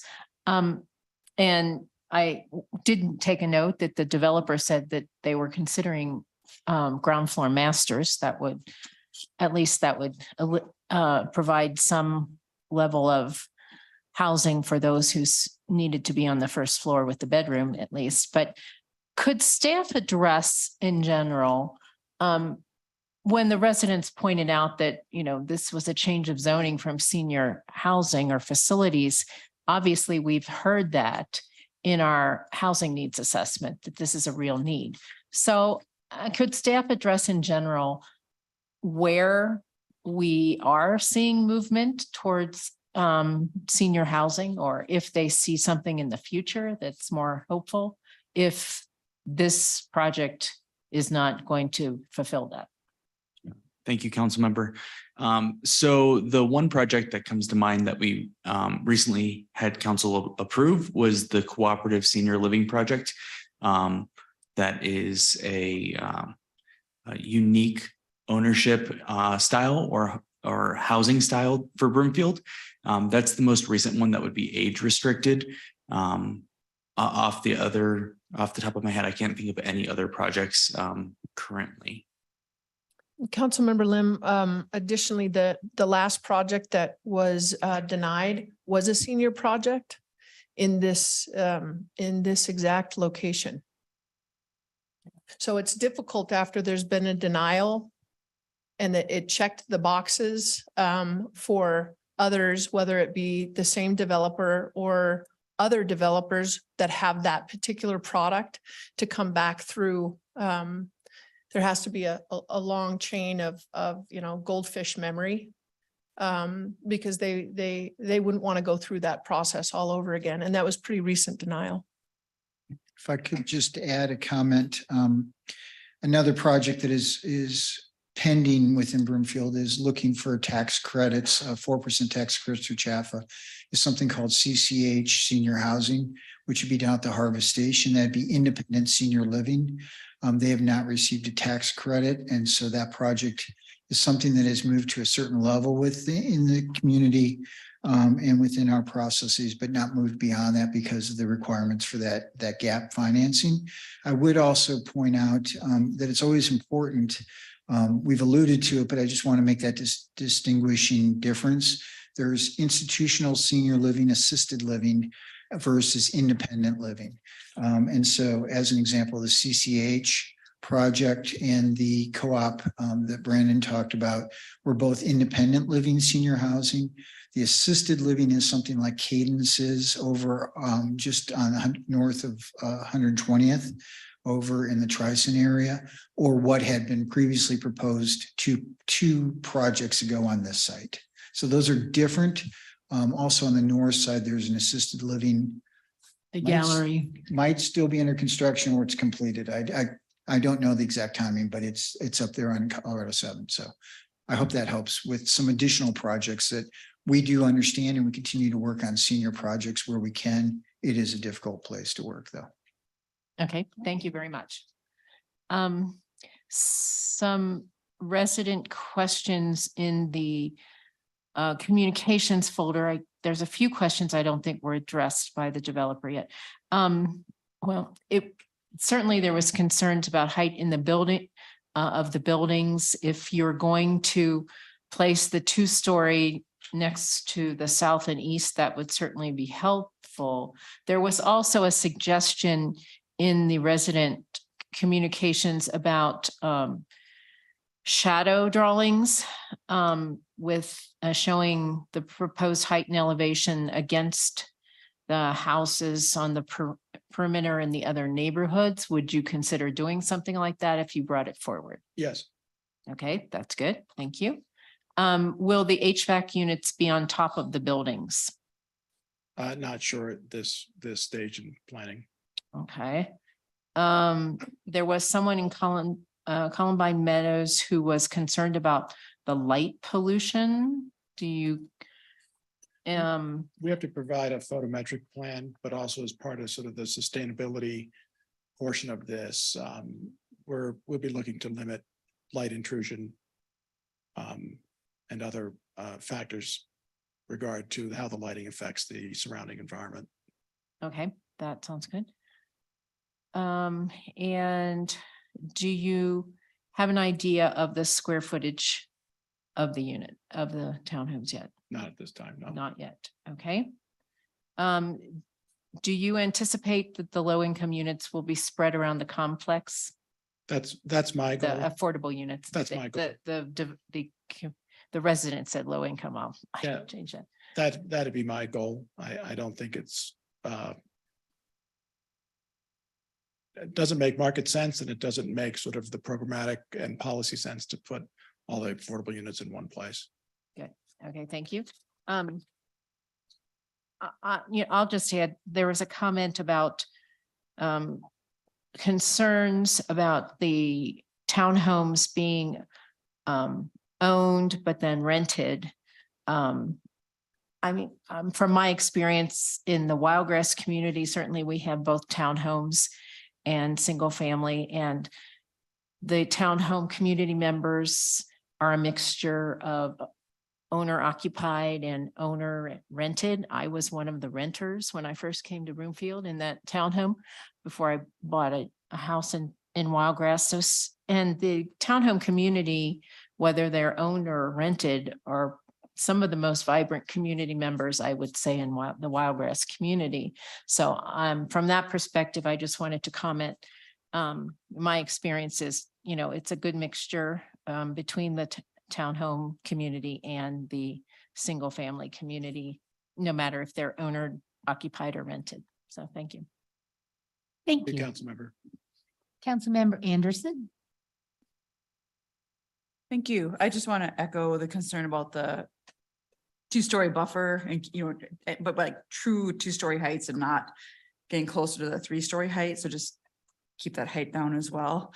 I only have two questions left. On the road condition, and you talked about the joint agreement coming in and getting that road repaired. I think that's like one of the biggest concerns that I'm seeing is that actually is followed through. So I'm just curious how would that joint agreement for fixing the road come forward with the next steps in the development, or when are we assured that that road will be repaired and in good shape? Is that a city question? Mr. Rowe? Thank you, Councilmember. So as the development moves forward, we will work with the applicant and the property owner of the Columbine Meadows Shopettes to make sure that that agreement is in place. It is a private agreement, but as part of the process, we need to ensure that there's safe access to the site. So it could be something that is resolved prior to the site development plan moving forward, or it could be something that's conditioned in this subdivision improvement agreement to be done prior to the issuance of building permits or something of that sort. Okay, that's super helpful. And then the only other question I have is also regarding that proposed trail. There was the view of the proposed trail showed a section of going past the legend of Broomfield, but it said proposed. Is that an existing trail or would that be a similar agreement? That there is an existing trail along the southern side of the property. Okay, so you'd use an existing trail There as is an part of the ex- proposed yeah. trail. Okay, Yeah. all right, thank you so much. Thank you, Councilmember. Thank you. Next is Councilmember Schaaf.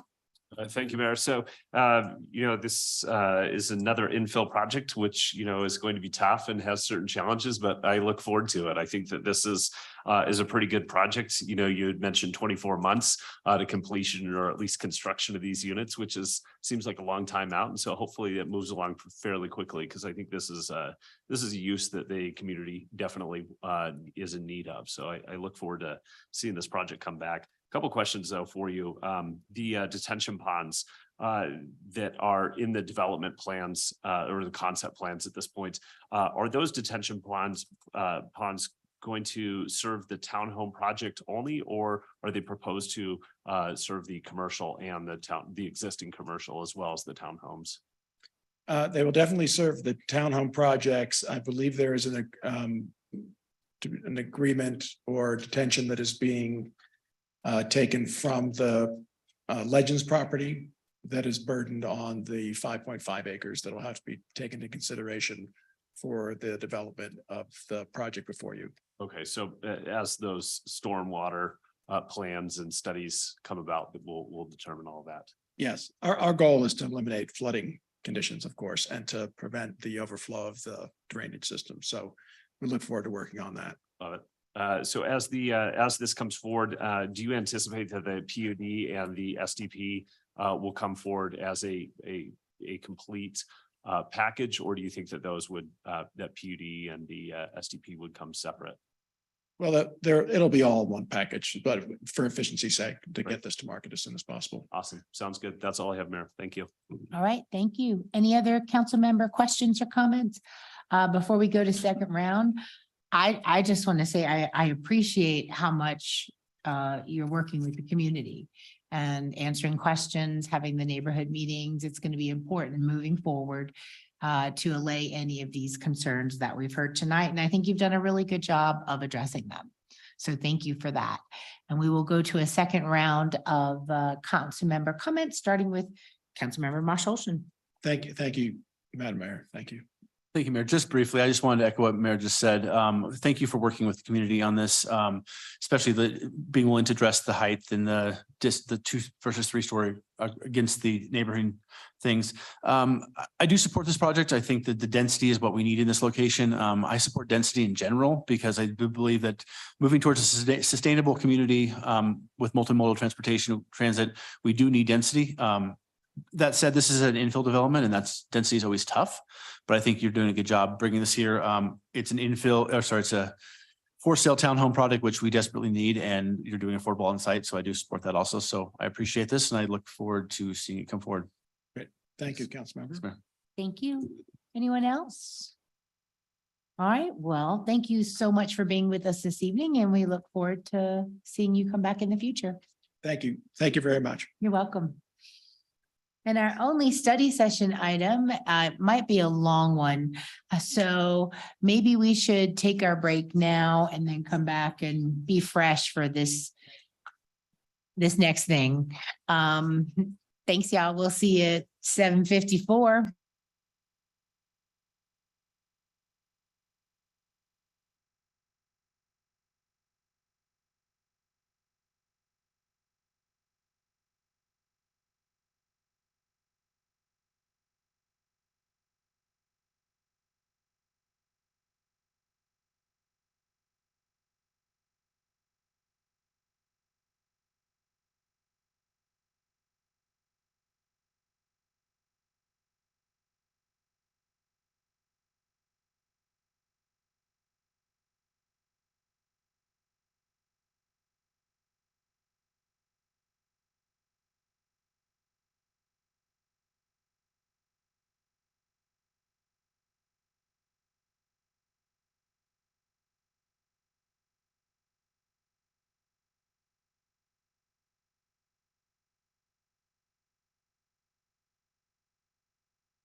The Access Live event has ended. Thank you for calling. Goodbye.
Yeah. Welcome back, everyone. Time for part 2 of our study session. So I'll give everybody a chance to take their seats. So our only study session item this evening is a discussion and a request for direction related to zoning modifications. Council has a copy of the agenda memorandum, and I'll ask our staff to begin the discussion. Thank you, Mayor, and Miss Anna Burton-Zetti, with her backup, Mr. Rowe, did a great job on that last one, Brandon. Thank you for the preparation. It makes a big difference. Miss Burton-Zetti. Thank you. Good evening again, Mayor, Mayor Pro Tem, City Council. So tonight, if I could have the next slide, please. Thank you. Tonight's discussion is regarding a potential change to the way Broomfield is really approaching zoning for property. Historically, Broomfield has utilized planned unit development, or sometimes we call them PUD zoning districts for most of our new developments, similar to the last proposal was zoned PUD. And this is pretty common in the Front Range and across the state, across the country, really. Recently, though, there's been an emphasis on streamlining development processes through creating opportunities for clearer expectations and clear expectations in the development review process and improvements that have led other communities to consider moving away from PUD district zoning. PUDs, just as an overview for the community, provide an opportunity for customized zoning. There are multiple steps to a PUD. We just saw a concept review. There would be rezoning to a PUD plan, and a site development plan. So with that initial rezoning to PUD, there'd really just be an establishment that there would be a custom zone. Very little is identified at that first rezoning step. If a property is then PUD, it's been rezoned, and a PUD has not been established, it'd be very difficult for anyone in the community to clearly identify what is planned for that property. Then the next step in the process is to come forward with a PUD plan, which provides the development standards like uses, setbacks, and sometimes design guidelines. Each PUD is specific and unique to its property, and they can vary. They can be very vague with just bubble diagrams and basic information, or they can be very specific, like the baseline PUD that has a 3-ring binder of development standards. Finally, then projects move to a site development plan that lays out exactly what would be built, including final layout and architectural design. That final step is when it's finally known what the project will look like, the intended uses, all the specific development standards. Everything has to be defined by the time it gets to that site development plan. So through each step, there is negotiation, and developers can request variances from any zoning or subdivision standard, or even from the PUD itself, through the PUD and the SDP process. And because of that, there's opportunities for community engagement at each step in the process, the rezoning, the PUD, and the site development plan. And again, that's because each step is customized, and each step could be involving a variance request. Moving to a non-PUD zoning, there'd be fewer opportunities for variance requests. The developer requests a specific zone, and then that district has pre-established development and design requirements that are established by Broomfield in the code. If that zoning is applied to the property, the developer must comply with all of the minimum expectations in that zone district. Since the development standards cannot be changed through the process, the engagement with the community is really upfront in the process at that rezoning step, where it's already determined what those development standards and requirements are.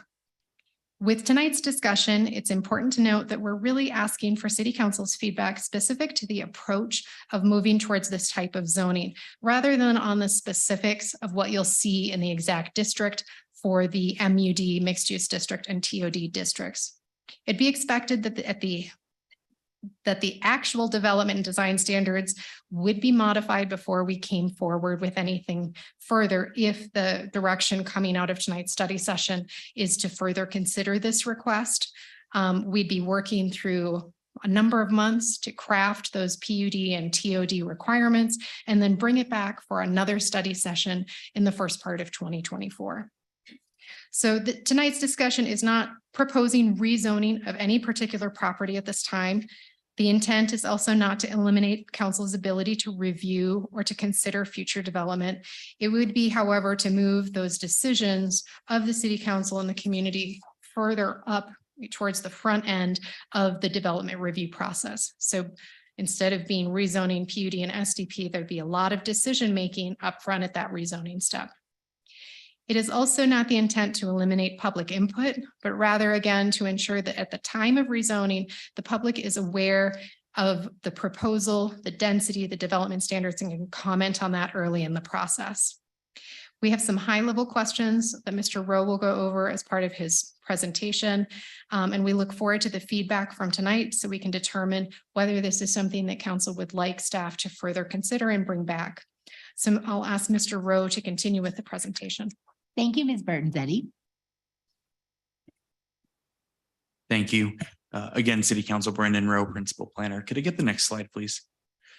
So as Ms. Burton-Zeddy noted, there are a handful of potential changes proposed in this high-level discussion. The first of those is related to possible changes to the general rezoning process. So staff is proposing as potential changes to add a requirement of a neighborhood meeting to be held by applicants prior to any rezoning request, regardless of the zone district. Currently, the code does not require that, but so often when going to PUD, we do require that neighborhood meeting for SDP in the PUD plan, so they hold one prior to the rezoning. We're also proposing to establish some standards or findings that the Land Use Review Commission would base recommendations to either approve or deny rezonings with. And those same standards or findings would be used by City Council for a final decision to approve or deny a rezoning. We don't have any findings established in the code today. And then the final element that we're proposing is that any rezoning to a TOD or mixed use zone district, if council chooses to have staff move forward and add those to the municipal code, would require the submittal of preliminary engineering reports. So that could be initial utility, drainage, possible high-level traffic discussion, those sorts of things, so that we understand the impact on the infrastructure at a very high level. It wouldn't answer all the questions, but it would give us a little more background. Next slide, please. There are 3 zone districts that are being proposed in the draft proposal that you see this evening. High level of those are, we have 1 TOD or transit oriented development and then 2 mixed use. For the transit oriented development, we're looking to require high quality mixed use development in horizontal or vertical mixed use. As Ms. Burton-Zeddy noted, there are some preliminary design requirements that were in the draft ordinance that was provided for council to see the structure or the approach that we would take. But if the direction is to move forward, we would refine those to a higher level. We also focus on this zone district will also focus on higher densities and intensities with required minimums and maximums for residential and non-residential uses. And would also be a good zoning option for properties in existing transit oriented areas. So this includes parcels in and around existing or planned transit centers. So bus rapid transit or possible future rail. And this would be the highest density and intensity zone district currently conceptualized in this proposal. The next slide, please. The 2 mixed use zone districts, the mixed use 1 is proposed to be a suburban mixed use, and this would be a lower density and intensity compared to the TOD, and would be identified as being a good option for possible redevelopment or infill development along major roadways, or could be used in some larger greenfield master plan developments. The mixed use 2 district is an employment-based district. This would not allow any residential and would place more emphasis on a mixture of commercial, retail, entertainment, flex industrial, and flex office uses. The goal here is to create opportunities for employees to stay, eat at lunchtime, those sorts of things. Both districts emphasize, again, that high quality development and mixed use, and would also have specific design guidelines.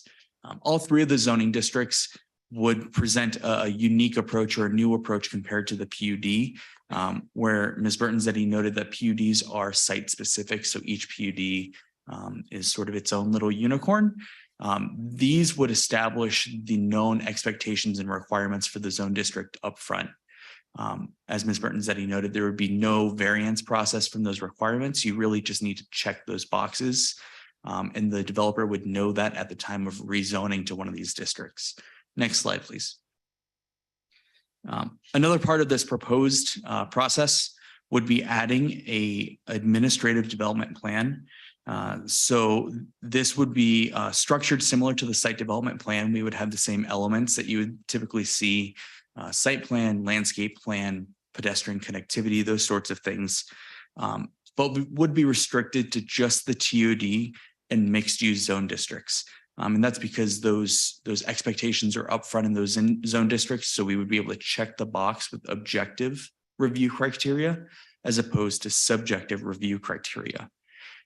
As Ms. Burton-Zetti noted, the decision or the heavy emphasis would be placed prior to that submittal with the rezoning of the property to one of the new districts. And that would require Land Use Review Commission, City Council, public engagement at that stage. We would also require that prior to submitting an administrative development plan that the applicant holds another neighborhood meeting to provide feedback. There would be no concept as currently proposed. And then the administrative development plan would be approved or denied by the city manager or their designee. And again, that approval process would be based on the objective or check the box criteria as opposed to subjective criteria. And then they would be subject to a possible call up by city council, similar to what is in place today with the land use review decisions. Next slide, please.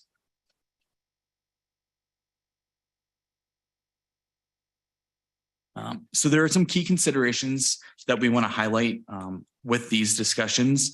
The first is that by taking the approach of creating new zoning districts, this process would establish and outline requirements and expectations up front.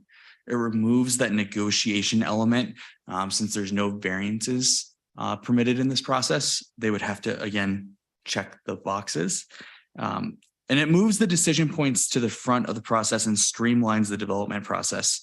This helps to decrease the review times compared to the PUD or SDP process, as outlined earlier. So we estimate that this new ADP process could be approximately 12 months versus 18 plus months. The last application you heard estimated about 24 months. So helps to speed that up. It also places a greater emphasis and significance again on the rezoning due to the process changes, and shifts the LURC and city council public hearings and decision makings to the beginning of the process. It doesn't eliminate those inputs. A common concern that we hear from residents is that the process is complicated and very long. As Ms. Burton-Zetti noted, for the project that we saw earlier tonight, they come out for a concept review, then they come out for a land use review commission, and then a city council in the future. This would place all of that feedback at the rezoning stage and the neighborhood meetings.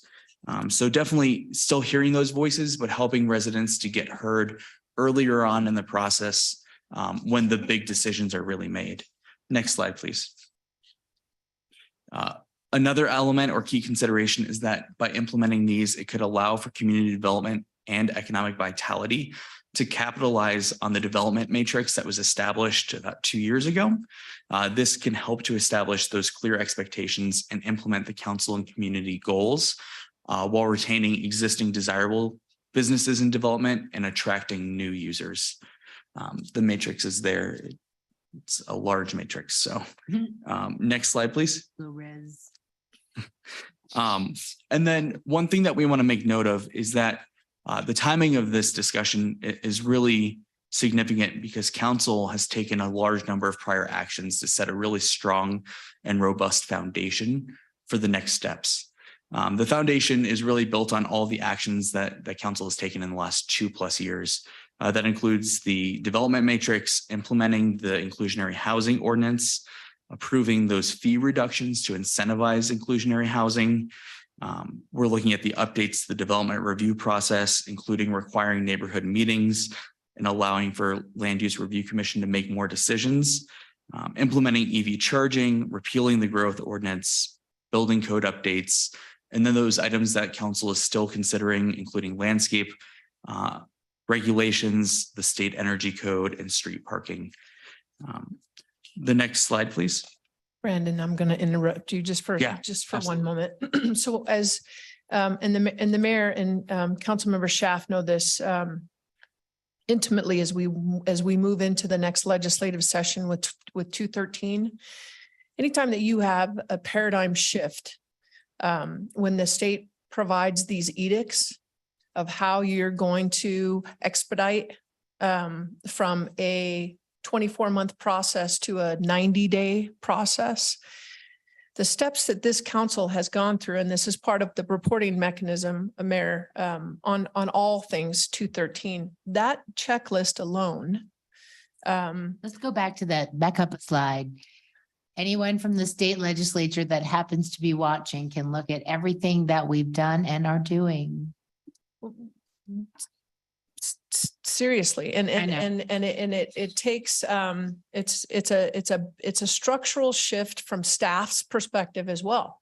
You have to have the right people at the table that has the vision in order to execute on this. And so really it's been a 4-year journey that started with that matrix when we all said we have 34 square miles, what are we going to do with it?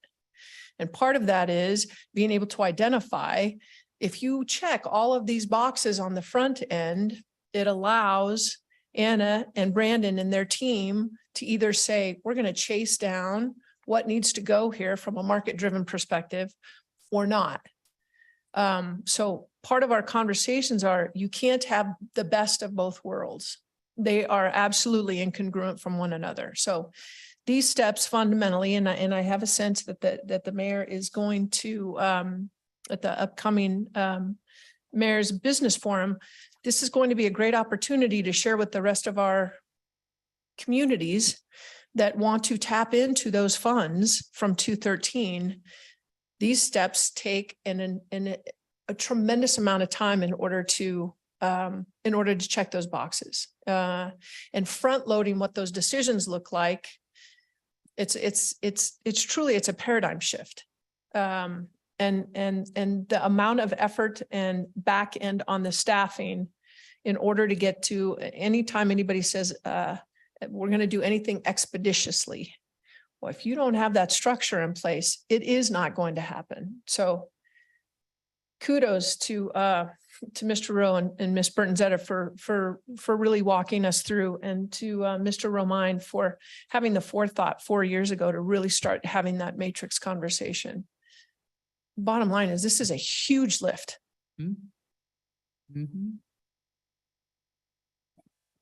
Thank you, City Manager. The last slide in the presentation, just overviews again. Ms. Burton-Zetta noted that we have 2 sort of big questions for council to consider while providing us feedback this evening. Those 2 questions are, should staff move forward with the creation of these new zone districts as an alternative to the PUD process? And then the second question for consideration for discussion would be, should we move forward with that administrative development plan review process as an alternative to the current SDP process, which requires that longer process, public hearings or multiple public hearings. And that concludes my presentation this evening. Thank you. Thank you, Mr. Rowe. Thank you, Ms. Burton-Zetta. We will now go to council member questions and comments. Councilmember Marshall. Thank you, Mayor. Number one, absolutely, yes. I like everything about this. That said, I have concerns on number 2. And I guess specifically the concept review, we're doing away with that, right? What would that add to, you said it was streamlining from a 24-month process to a 12-month process. What would the concept review add to that if we kept that? Councilmember, that's approximately 60 to 90-day process. Okay. I guess my thinking is, I understand and I like the upfront part of it. Doing the rezoning, I think all of that's great. My concern is on the public with the concept review and later stages. Tonight, for example, we've had concept review on this particular lot 3 times, twice since I've been on council before that. And I'm just afraid that we'll go through the zoning process, whatever, we'll get it all done, it's be rezoned, and then something will get administratively approved, built, or to be built, and then people will see the pictures and like, oh, I don't like that. So we want feedback. I guess that's kind of my thinking. That is fair. And it's something that part of, as we have the multidisciplinary team, Councilmember Marsh Holshan, as we're traveling through this, because we all know that this council, and in turn staff is, we are the team of transparency and engagement. And the shift over the last 36 months on both of those drive and approach. I mean, our everything is built around that community engagement piece, right? Our communication team has completely been redesigned. Our websites are completely redesigned. Our Broomfield Voice has now been introduced. Our social media presence, our increased notification to 1,000 residents. There really isn't any piece of Broomfield that doesn't have some type of radius for those pieces of communication. Is it something that we are going to be able to structure and solve our way out of? No, it isn't. Being mindful of ensuring that, again, on that front end, that those neighborhood meetings, so Broomfield's the only community that has concept reviews. Westminster just started it because they really liked it. Yeah, they copied us. Yes. Okay. And again, so you have to look at, again, structurally, right? What are we achieving with that concept review? And what are the other mechanisms for communication that we can achieve the same feedback loop, the back and forth between council and the resident and staff, and primarily the developer? Are there other mechanisms that we front load? It's not unlike when we're talking about the development matrix, when we have the 4 different categories, right? We have to be able to have the variances. We have to be able, it was a big step for council to say, we're gonna take a really significant portion, and it was a significant portion, and we're gonna go administratively. I'm sure you all remember those conversations about, oh man, this doesn't feel good. This is not how we've done it before. And then the caveat is those call-ups. We have a 2% call-up rate on those. So that's how we know that on those adjustments, whatever that communication is that we're doing on the front end, we're getting pretty good at it. Are we excellent at it? No. We are not. Are we striving to be? Yes.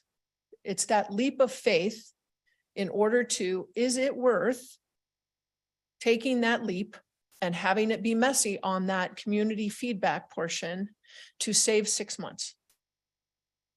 That's really the council. I mean, again, and what does that mean from our development ability to provide those guidelines? The mayor and I were talking just today about some information that she is completing in the development. Does it make a difference if we cut it by 6 months? And if so, how much? And what is the trade-off? So as we move through this, again, this isn't an end-all be-all, right? We just want to make sure, and this is part of the engagement and the feedback piece, we don't want to bring you any large package.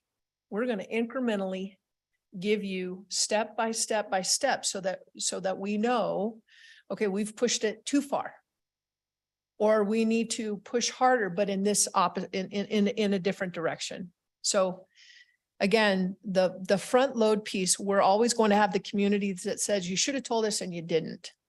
Even if we have 15,000 pieces of communication out there, we know that, right? But from a structural perspective, making it have fidelity at every single one of those steps, we're feeling confident we're headed in the right direction. So tonight isn't a decision-making night. It's simply saying, yes, push the envelope a little bit further down this path, then we'll have another milestone and we'll do that check-in.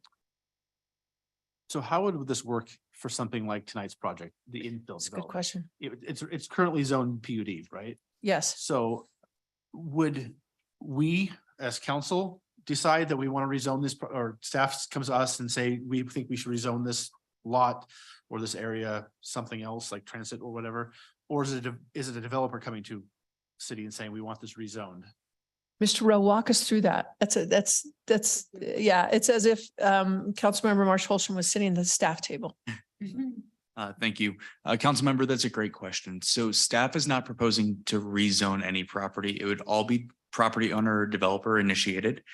So using tonight's example, that property owner would submit an application to city or to the city and county of Broomfield. That would go to a land use review commission hearing, which is a public hearing. There would be a 1,000-foot public notice radius that goes out, which is consistent with all of the other public notices that we do, with the exception of variances, which is a little smaller. After the land use review commission makes a recommendation either to approve or deny, that rezoning would come to city council for a decision. Again, we would duplicate that public notice radius of 1,000 feet. So the public would have had 3 opportunities to weigh in at this point.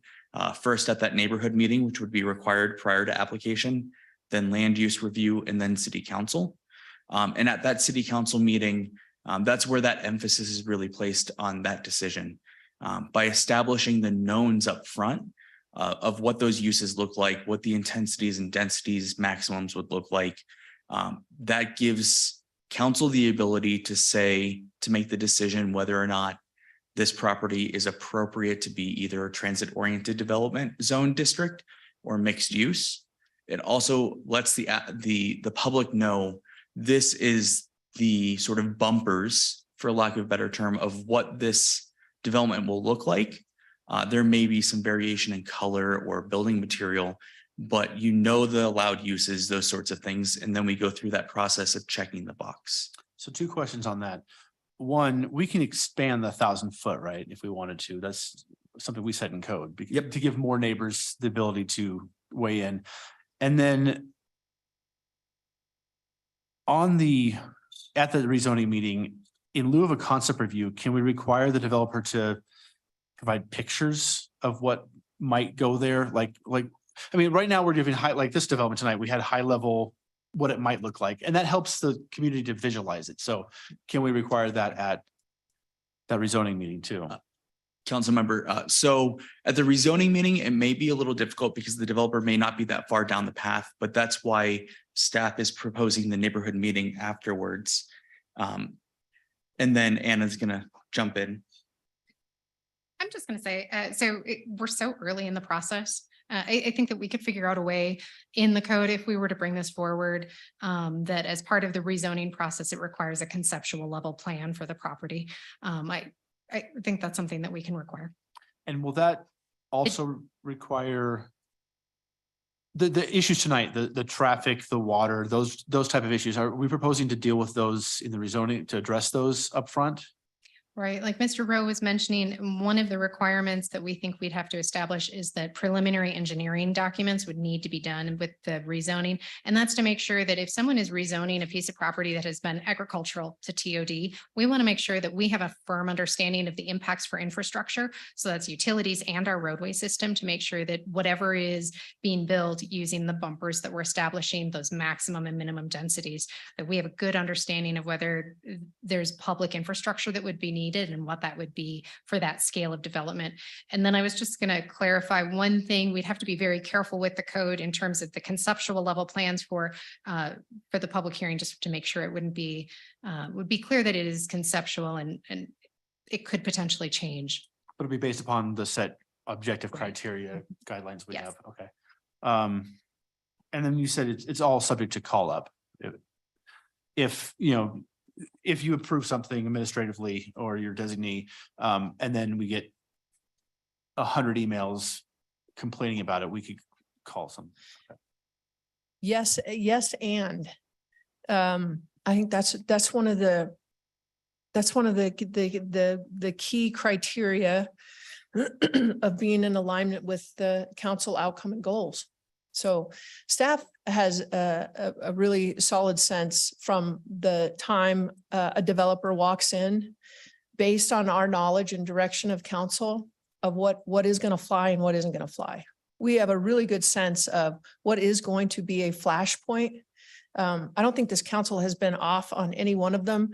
And quite frankly, and nor has staff. I mean, there hasn't been something that hits that we goes, oh, wow, we didn't think that was going to be that big a deal. Generally, it's, wow, we thought that was going to be a much bigger deal than it is. Right. So again, I think a piece of that is there will always be a fail safe. And particularly because it is such a paradigm shift. It will be incumbent upon us to educate, re-educate, have packets of educational materials. And it will, the exercise, Councilmember Marsh Holshan, will be good for all of us because it begs the question, what are we trying to achieve at each one of these milestones? So it comes back to, instead of, because we've always done a concept review, we've always done the STP, and then we have those 4 other steps of development. What is it that we're doing in each one of these steps? And is there a way to check the box on what that looks like earlier in the process? That's really the fundamental piece of where we're trying to get. Okay.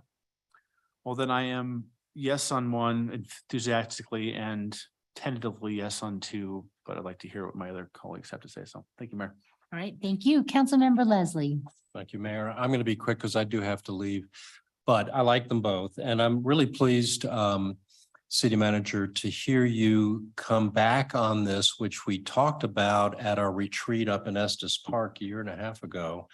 And I'm really pleased that staff has taken it to this level at this point. I particularly like something you said tonight, but you had also said it back 1.5 years ago, which we have property where we think we should go out and recruit the kind of industry housing, whatever it is, that we think is best for that site. So 2 things. 1, I like this concept a lot because it could obviate the need for us to have all this kind of random discussion like we did tonight. Tonight was actually a good example of a project where, you know, we have lots of questions because we don't know, most of which could have been ironed out right in the very beginning. On the other hand, there's always going to be a need for some flexibility somewhere.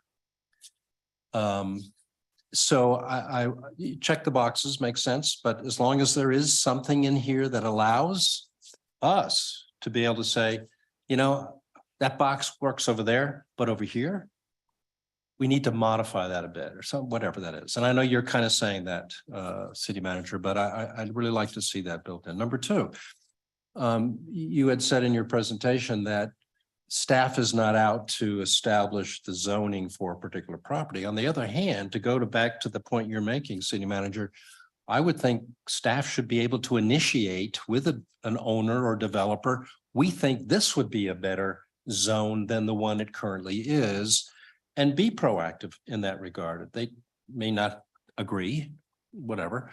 But the point is being able to say, we think this would be this kind of a project, and we think that these standards are the ones that really should be met.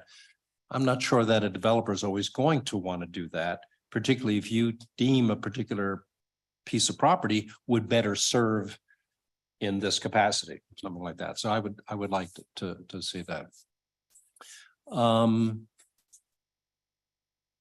There was one other point, and I can't think of it right now. I apologize, but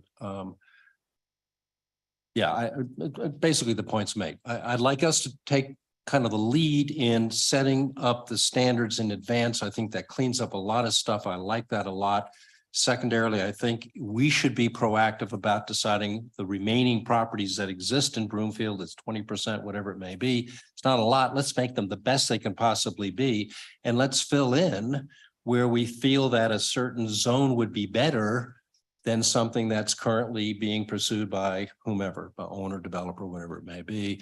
But let's also make sure that we do have a bit of flexibility. I know what the 3rd point was, and I think you really kind of answered it indirectly. In your first slide, you indicated that the standards would be around height and other kinds of things. But we're also very focused on other codes around safety and sustainability and water usage and all that kind of stuff. And I think in your second slide, you kind of included that stuff as well. So my assumption is that the zone standards would also include the other codes that we're all adopting probably automatically anyway. Right? Councilmember, that's correct. It would, no, by implementing the zone districts, all the other requirements in chapter 17, 16, and the rest of the municipal code apply. Okay, great. So I support both of them. And with that, Mayor, I'm going to have to make my excuses, but thank you all very much. Of course. tonight. Thank you, Councilmember Leslie. Next is Councilmember Delgadillo. Thank you, Mayor. First of all, I do like the idea that you all have a dossier on each of us, where mine probably says Paloma is permissive on density and has an unimaginative sense of style. So hope that that's what mine says. But regardless, back to the point. Just crossing our T's, dotting our I's a little bit here. I assume that the way we came up with these variances are based on, or these new zone districts is based on the variances we've seen requested in the past. And I just want to make sure that this would account for most of the requests we've been seeing and would indeed streamline that process. Yeah, Anna, I'm gonna take the council piece of it and then you take the development piece of it. Councilmember Delgadillo, I think from again, the adaptation over the last 3 years, and your council colleagues will be able to tell you kind of the painful pursuit of how many times they had to say, what about solar?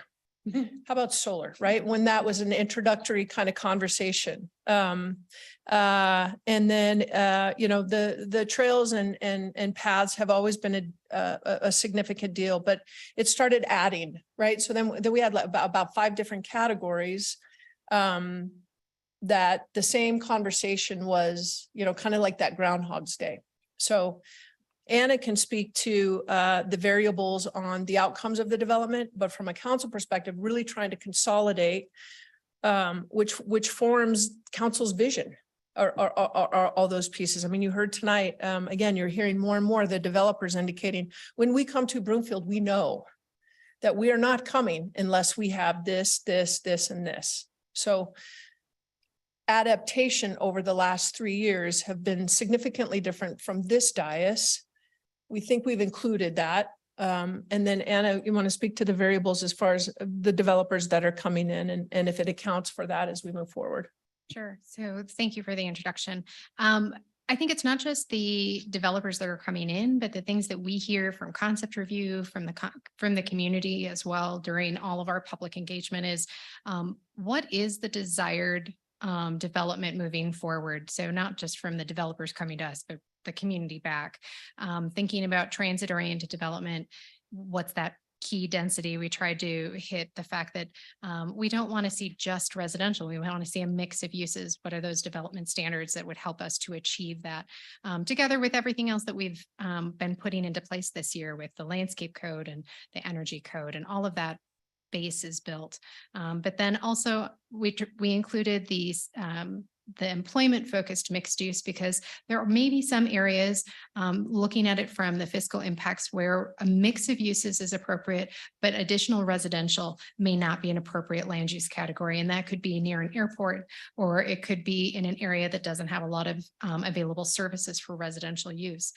So we wanted to provide kind of a mix of different types of uses, but mixed use, moderate to higher densities is what we're hearing as the movement. And I'll say 213 weighs on us a little bit, and looking at where that movement is in terms of the transit oriented and hitting middle housing and the opportunities for focusing in those key areas was kind of what was driving how we structured the districts, but they are very generally structured at this point. If we bring this forward again, if the direction is to keep moving forward, it will be much more refined. Great, thank you for that answer. And then moving on to my comments. So the first one, yes, I do think that this is a good way to streamline things in a way that's not super costly to us or anything, and also allows the developer to have a sense of what they're getting into on the front end.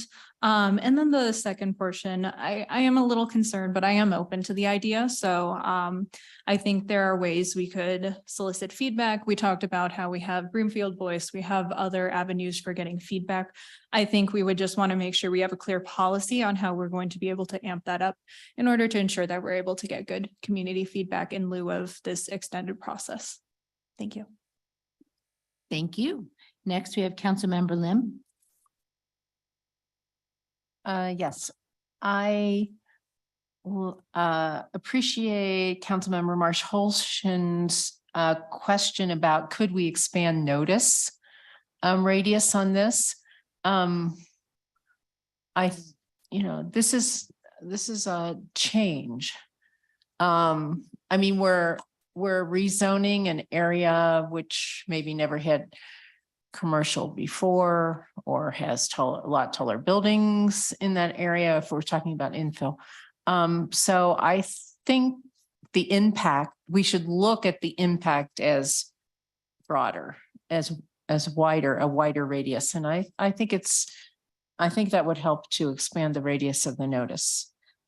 I agree with that. And I also agree with the photos at the conception of the conceptual plan level. I think that would be helpful. Yeah, I mean, there is some, having been through a few lengthy development approvals since I've been on council.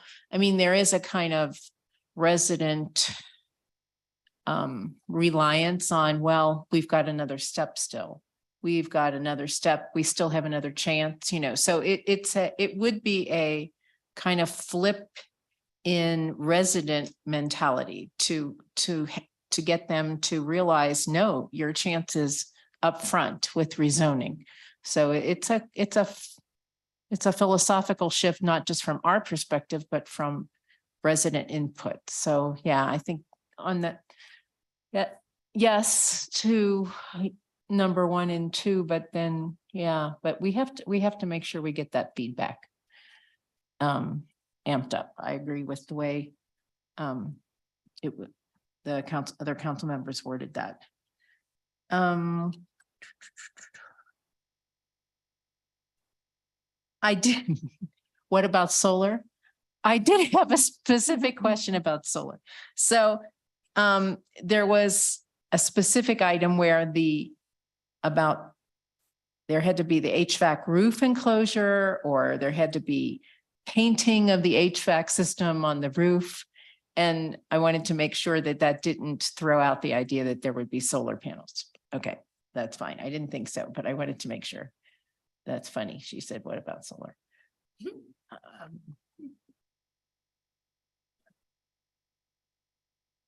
And then the memo did say that there will be a discussion in OSTAC itself still about the public land dedication that's going to determine that. So can you give us an idea what that will consist of? So Councilmember Lim, I believe last month in July, there was the study session with an update from Open Space about the refresh of the plan. And in that memorandum and during the study session, there was some discussion of what the public land dedication policy could shift to. And based on the feedback from City Council, we needed to go back to OSTAC and continue those conversations and PRSAC and further refine that. And then it would come back, not just in the refresh itself, but specifically an ordinance would be the action step that would need to be taken. But additional input from OSTAC and PRSAC is needed based on the feedback that we receive from City Council. Okay, that's good. And one more question. So this is in general, if we had already passed a previous ordinance which said that some kind of use was only allowed in certain zoning, and we now introduced new zoning districts, do we have to modify previous ordinances to handle the new zoning districts? Councilmember, that's a great question. So part of that process of adding the ordinance would be looking at the zoning code and making amendments where necessary. If a zoning section referenced specific zone districts, we would amend it to add the new zone districts as well. Okay, so it would be peripheral updates on the side. Okay, that's interesting. Okay, well, thank you. Those are my questions. Thank you. Any other council member feedback? Anderson, council member. Okay, so I might be the one where I'm feeling a little concerned about this. And I'll just share that. I don't have an issue with the first steps of going to these zone districts. But I'm still not understanding how so far up front, because we sit up here week after week after week, debating heavily on it's always different, every project entails something different. So we're gonna make all these decisions way up front before we really know what it looks like. And then, am I reading this right, that then we would have a 15-day call-up period? So we make all these decisions up front, then we just kind of let it go, staff does their work, the city manager approves it, and then we go into this 15-day call-up process? Or am I missing something here? Anna. Ms. Burton-Zetti. So Councilmember, yes, it is a very fundamental shift. The idea that there would be a rezoning and a very large decision creating the parameters for the future development, but without the exact architecture being identified. The key will be really crafting the zoning district and why we would have to bring it back for additional discussion, because the key is in those zoning districts, the colors, the materials, the densities, all of that, the uses have to be very finely established to make sure that they hit priorities of Brimfield for the various districts that would be created. But you're right, it is fundamentally a shift in that key decision would be made with an understanding that the boxes would be verified through the process. And then that site plan itself would have a 15-day call up. So once the exact layout and the architecture is refined and submitted and goes through the site plan process, it's that approval that would be done administratively with a 15-day call up. Okay, and herein lies my concern. It's the same concern I raised a couple of years ago when we started the LERC decisions and the call-up procedure. If you look at the spreadsheet, very few of those boxes are actually checked, where we actually provide the feedback to say we decline to call up. So I would want something affirmative to say that every single council member actually took a look, reviewed the Broomfield Voice, whatever, because it's like there's gonna be a missing opportunity where we're not hearing the concerns of residents. If something is, I mean, maybe it'll be so obvious to us that we would know to then call it up, but I'm struggling with how do we do all this up front? Because every single time we have this discussion, it's something different. That's the concern. Every project's different. So I'm a little more skeptical on this. I'm not saying we can't move forward and have this discussion as we go forward, but I'm very skeptical of this process.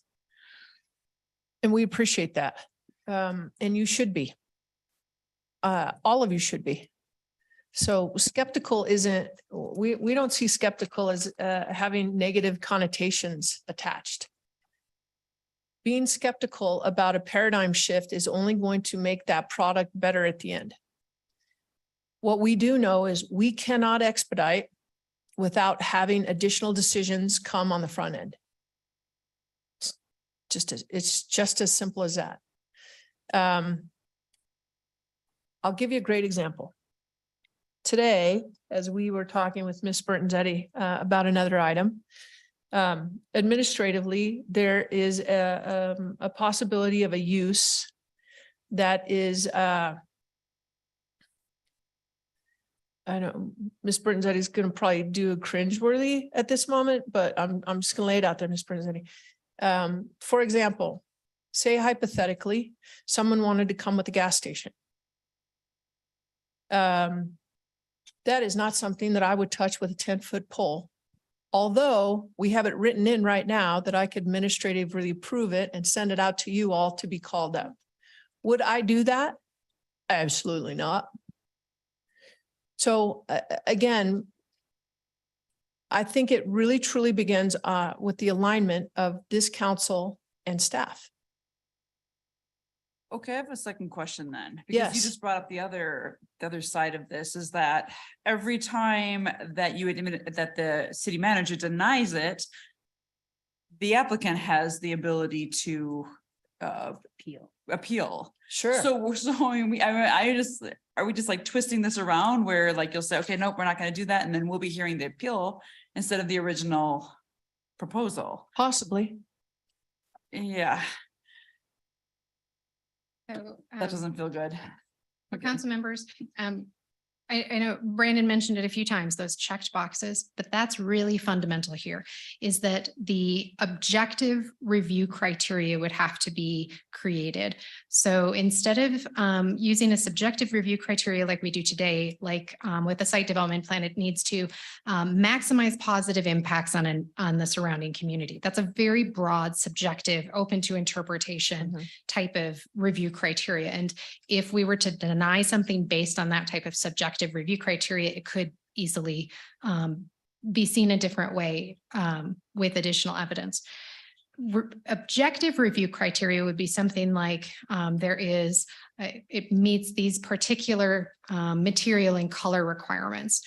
And they would have to prove to us that they have met those criteria. And if it was administratively denied because it did not meet those criteria, my hope would be that we are doing a very detailed, thorough review and be able to verify that and prove to the city council that it was denied verifiably because it did not meet the review criteria. So it would be hoped that with the objective review criteria that would be established, it would be very clear whether it did or did not meet the criteria. And there would be very few times that it would be appealed and overturned.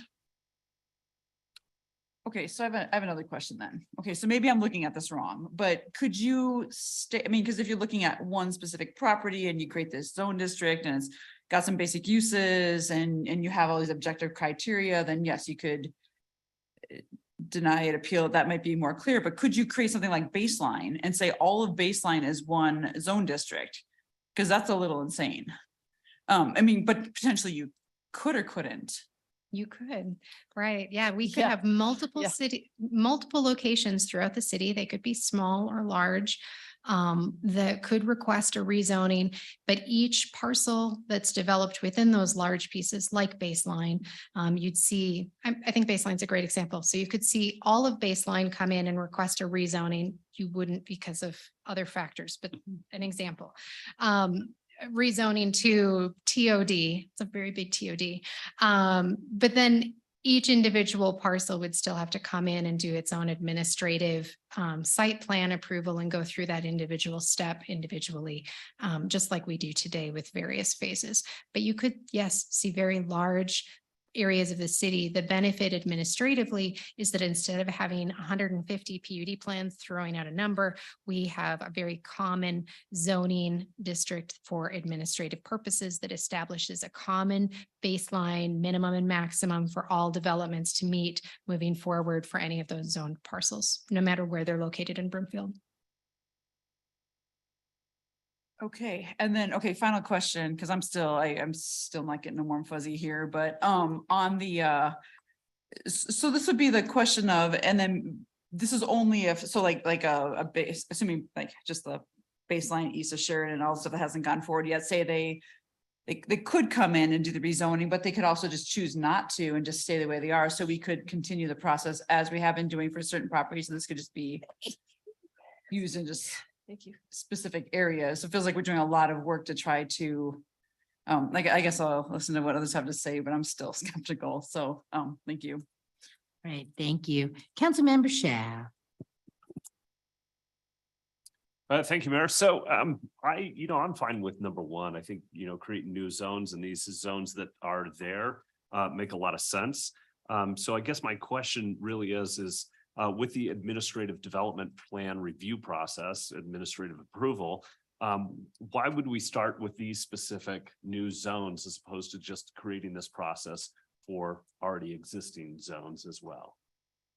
I like that question. Mr. Rowe, do you? I will take a shot at it, and if Anna wants to add on more, she can jump up.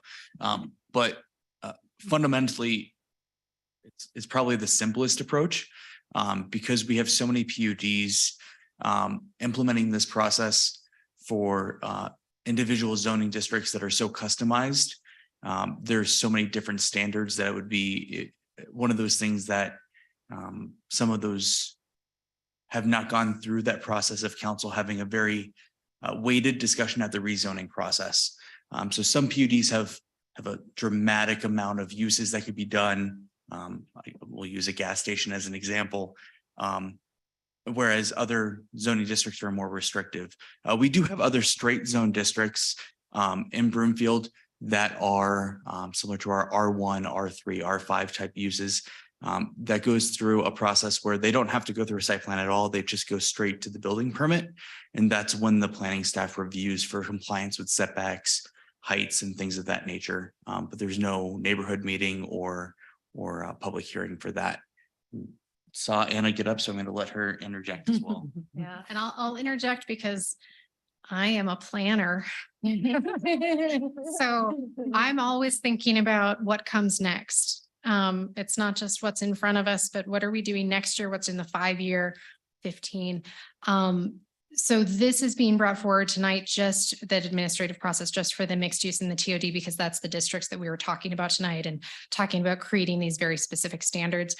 Long term, I could see another conversation potentially happening in early 2024 about potential changes that could be happening to residential districts. And with that change, if there is an interest in council at looking at something like this, maybe not this specifically, but an idea like this, it could be applicable to other zone districts that are also modified to also have this type of objective criteria built in, very specific design standards, or to other types of zoning, like a residential only district, a middle housing option or a high density housing option. So long term, this is something that could be applied elsewhere. Okay. I guess when I look at this, it seems similar to a large PUD being approved on the front end and establishing all that criteria that all of the SDPs are going to have to be approved later. So it seems like a similar process that we already have in place, and that we're making a lot of front end decisions, and then those other decisions are going to be made down the road, but they all have to fit to that original decision. So I don't have a major problem with it. I guess the piece that I would I mean, it puts the burden on us to make sure that those front end decisions are right. And that we put the right criteria in place so that we don't have something that's not correct down the road. And so, you know, we have to make sure that the front end decisions are good. And that we put enough kind of thought in those pieces and those criteria. You had brought up the baseline development. And I think that in a way that is probably a good example. Maybe Interlochen could also be a good example. I mean, when we're looking at a development of that size, the amount of design work that council can do on those developments, we could spend a lot of time, nitpicking those developments. But at the end of the day, these are fairly large developments that are different from maybe the PV that we saw earlier today. So I kind of see those as different. But to your point, what comes next? This is a good place to start in terms of a large development to really ensure that we get those front end decisions correct. And that, as we continue to move forward, what is that going to look like down the road? So I appreciate staff and your thoughtfulness in bringing these forward. And I would like to see how this continues to move forward. So thank you. Thank you. Mayor Pro Tem Jazarski. Thank you. I'm gonna be brief. Overall, I'm gonna give a thumbs up to both these ideas for the moment, but devil's in the details. So look forward to seeing the next discussion if I am here for that. You will. I think it's October. Oh, I guess my comments are irrelevant then at this point. Oh, I appreciate this. I would just say, I was curious as to your second and third zoning districts, and I forget the names of them now. It's been 45 minutes. But I was just curious. I figure whenever something like this is being put together, you have to have some thoughts or ideas of, where these would fit in. So just kind of, I think that was alluded to already. I'm just kind of wondering where you would, where you were envisioning these to be. Councilmember, that's a great question. So I'll start with the TOD, which is that highest density. Yeah. That's Arista, Colorado 7. Right. The mixed use one, which is more of that suburban mixed use approach, which is a moderate to medium high density intensity, looking at areas along major roadways. So 120th redevelopment, 287 redevelopment, those sorts of areas. And then the mixed use 2, which is the employment mixed use that doesn't have residential. Some areas like Ms. Burton-Zetti had alluded to by the airport where residential may not be appropriate, or somewhere like Industrial Lane, if it were to redevelop in the future. Residential may not make sense there, but a mixture of retail and industrial or flex uses might. Okay. Yeah, that sounds great. And that's what I was kind of thinking, but I wanted to get your thoughts on that. And I would say overall, when I first heard this, I didn't have really much concern with any of this. After listening to some of the comments today, I could sort of see a bit of a concern on the sort of the administrative approval portion of it. And the only thought that sort of struck me is I'm not sure if there's any situation where if you're going to be changing zoning in a fairly, I'll say drastic, but in a significant manner, can't figure any situation and where we wouldn't want significant public input, and you wouldn't want city council approval.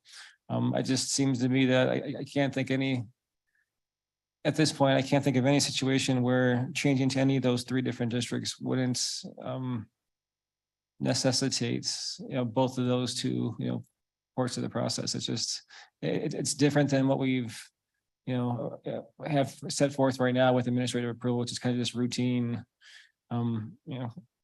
the site development plans and stuff like that. And you could check all the boxes, which is great, but the issue is, does this development, whether it's a TOD or the other 2, whether the question would, I think for me, the question would be, does it fit in that area? And I think that's if you're making a big decision like that, I think there has to be a public input on it, as well as probably approval from this council. So I think that's definitely, I think it's worth discussing, moving forward, but that's a concern I would have. Thank you. Thank you. Councilmember Cohen.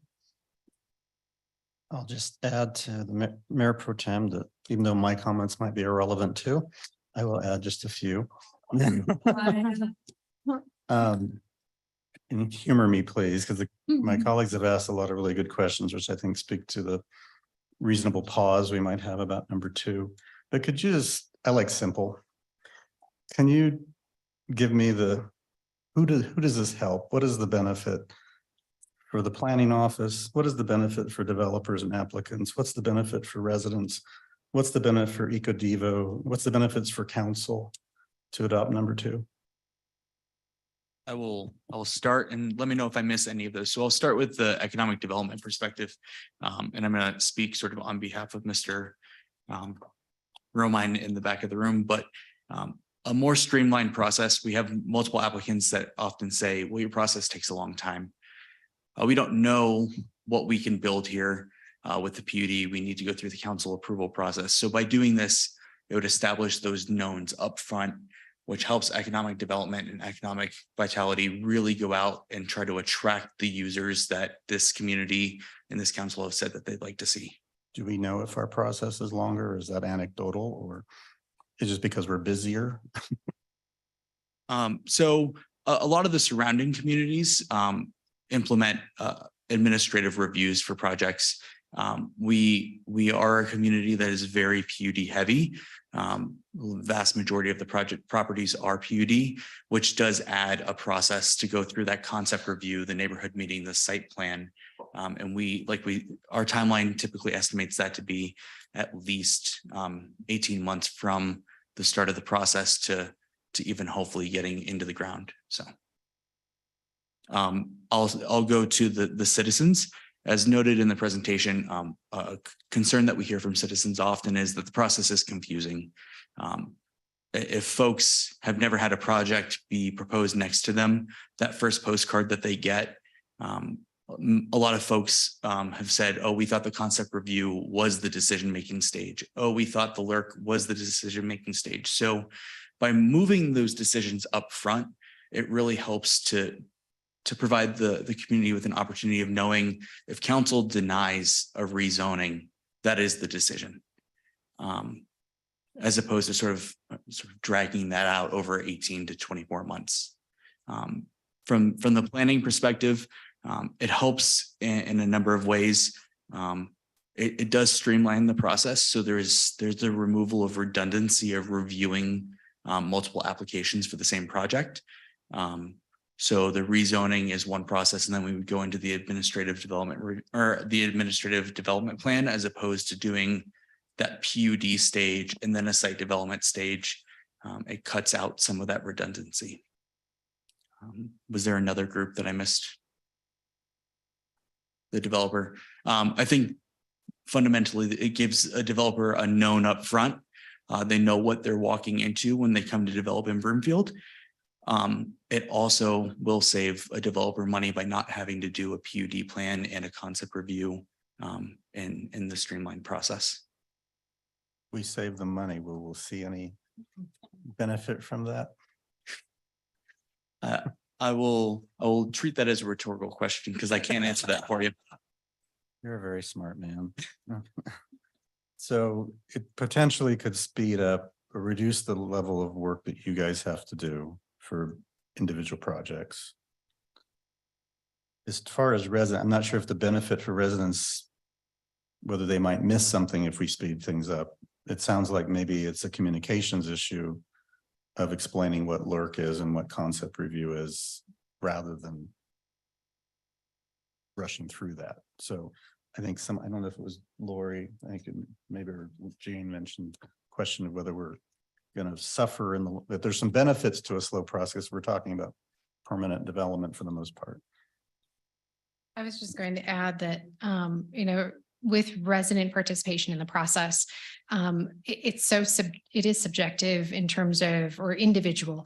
Some individuals appreciate being able to have an opportunity to review at each step and come and participate in the process. But we do hear others who are frustrated by the fact that they come early in the process and we don't have a lot of answers at the front part of the process. And then as the plan moves through, they have to come again and again and find it burdensome to have to keep watching the website, keep coming back for counsel. So we hear from both camps, right? There are definitely individuals who appreciate being able to be kept informed through that 24-month process, but there are others who would prefer to have one opportunity to provide input and have more information and be able to move on. So that was one reason that we wanted to have this very general high-level study session before we went any further, because this is fundamentally a change and we weren't sure if this was something that council and our community wanted to move towards. Last real quick question. I think it referenced in the memo, there are other area communities that are doing this already. So we're not charting new territory. We have a record we can look at. That is correct. Any in particular you could note? It's very common in California. Locally, I don't know if we had a lot of local in the Front Range community, but the West Coast, I believe Oregon, Washington, California, they have some state laws, in fact, that drove them to put in objective zoning criteria. So they have a lot of documents to help guide the establishment of it. So it is new to the Front Range. Relatively new in terms of the administrative process and the objective criteria for zoning standards. Okay. Yes, Thank you very both much. paired together. Appreciate it. Councilmember Cohen, you're going to see a lot more communities go in this direction with Senate Bill 213. When you're talking about use by right, because it provides that voice on the front end. So my guess is within the next 24 months, particularly if it's a forceful hand with implementation, communities aren't going to have a choice but to go in this direction to maintain some level of control on the front end. Is that all, council member?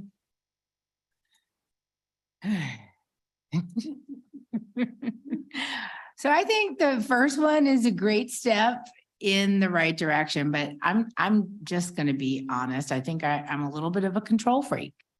And the reason that I've sat up here for 6 years, giving away time, is because I want to have a say in the future of what Broomfield looks like, feels like, as all of us do.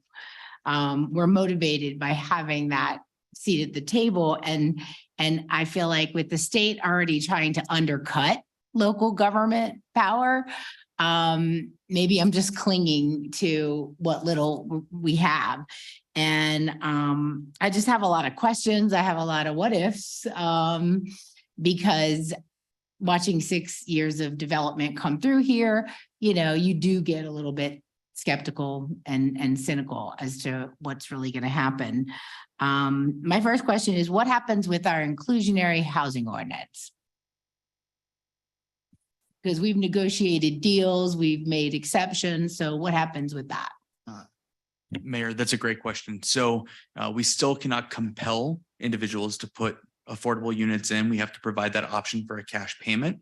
But this would not impact that negotiation ability for the inclusionary housing ordinance, because that is still built into the actual code to allow for alternative agreements. We would still require them to meet the inclusionary housing ordinance, either through on-site units or cash like they do today with any other development. At what stage of the process? Yeah, just a quick clarification, since Mr. Rowe mentioned it doesn't change the ordinance. Actually, so administratively, a project at the administrative site plan would be able to do the cash in lieu or the units on site, but an alternative agreement by code has to come to council. So that would not be changed and could not be done administratively. If they proposed an alternative agreement, like you saw a few weeks ago with 20% at an 80% AMI, that portion of the project would still have to be approved by council.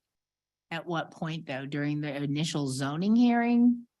With the administrative site plan is probably when that would be established. Well, that's administrative. Right, so there'd be a site plan portion of it. We're a little early, so I'd have to look out the details, but the way it works in my brain, not on paper necessarily, is that there would be a site plan with the specifics of their proposal, and kind of like the Highlands project that you saw, there would be a resolution that would have to come to city council authorizing the city manager to move forward with approval of the project with an alternative agreement and to enter into an improvement agreement with that alternative agreement. Okay, so that would require a council decision and we wouldn't have to call it up. That's correct. If they were proposing an alternative agreement. Okay, thank you. And the gas station thing really sent off alarms, because if that's an administrative approval, that used to be a USR. So there's no more use by special review for us to say no to things that our community doesn't want.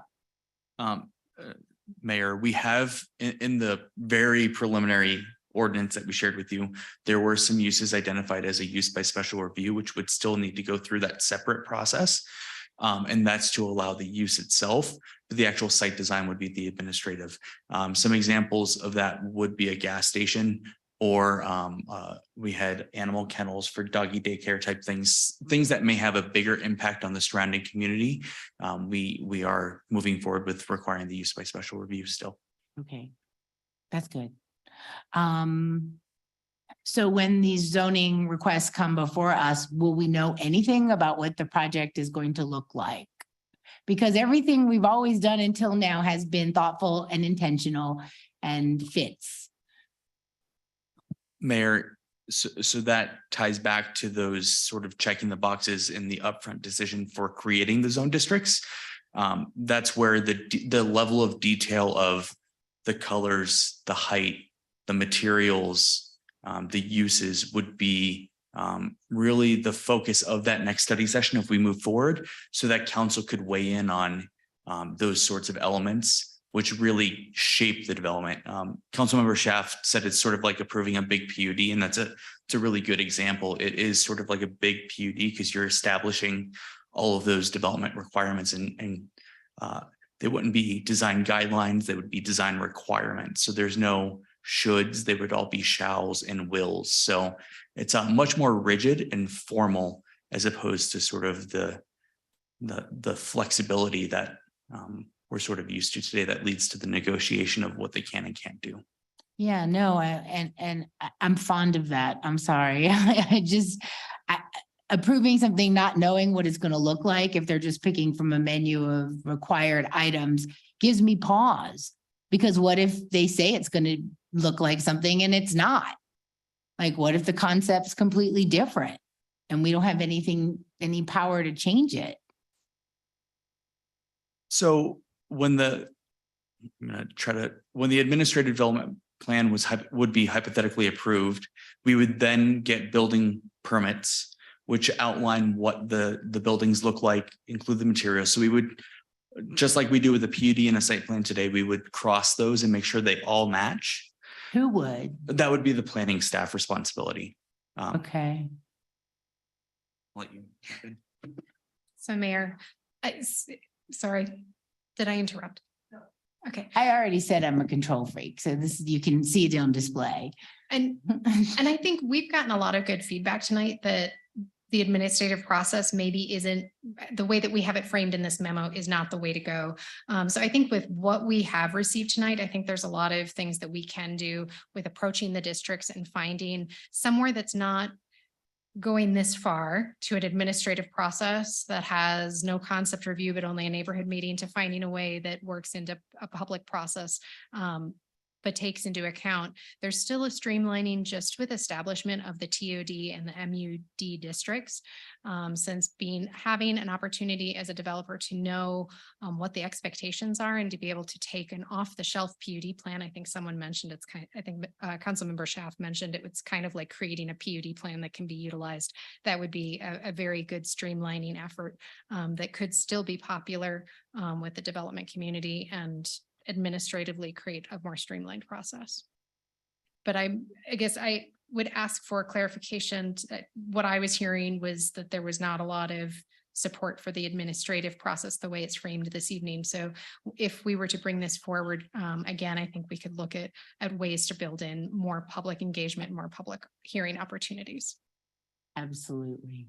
We can't take that away. I mean, it's one of the reasons why it's no secret that I was really opposed to what the state was trying to do, is to take away the public process and administratively approve land use at the state level with unelected, unaccountable people.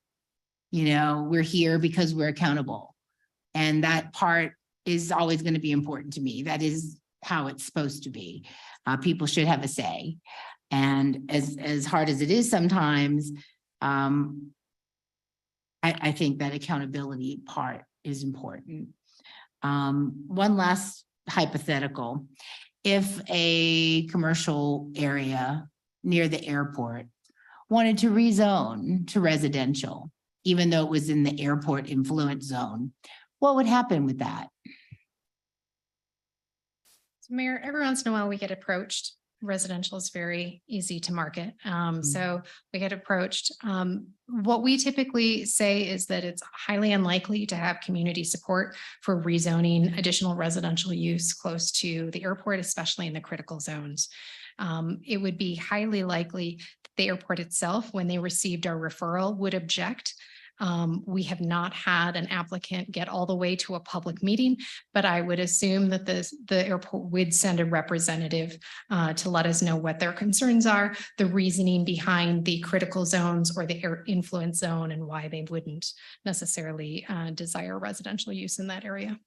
So in this scenario, it wouldn't ever be an administrative approval. It would be a public process. In this case, someone would have to request a rezoning, and in that case, staff would direct them to the MUD2 district that does not allow residential.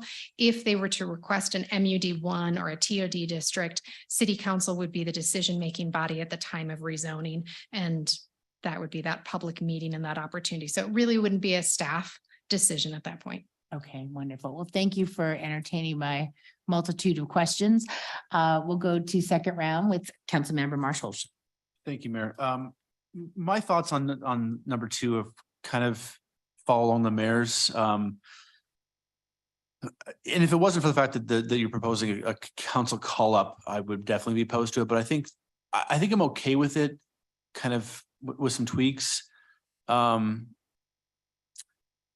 mean, I think the baseline, people brought up the baseline project earlier, and I see both sides on that one, because there were several, there's SDPs that we've heard, the parks, for example, that in my opinion could easily be administratively done. And, you know, we don't necessarily, I'm going to say yes to the park. It's just the way it is. But then the other side of it, having the SDPs come before us gives us the opportunity to say, okay, why aren't you giving us commercial yet? Why is it still residential? Why is the affordable, you know, all the issues we have with that, with some of that development, having the SDPs come before us allows us to voice those again and anew and keep pushing them. So on that, I think kind of where I'm at, I'm kind of on both sides, and I definitely want to keep the public involved as much as possible. I have some questions about the first part, the rezoning though, some that came up in my thoughts. Actually, no, one more question about the administrative approval for Nancy. Does that change quasi judicial if it's being administered, if that process is administrative? And if it does, or even if it doesn't, how does us calling something up change the applicant's due process rights under the? I'll take the second question first. So you calling it up is part of their due process rights. So we have to, we are offering them that process, and that is now what they're due, and we just need to follow through with that.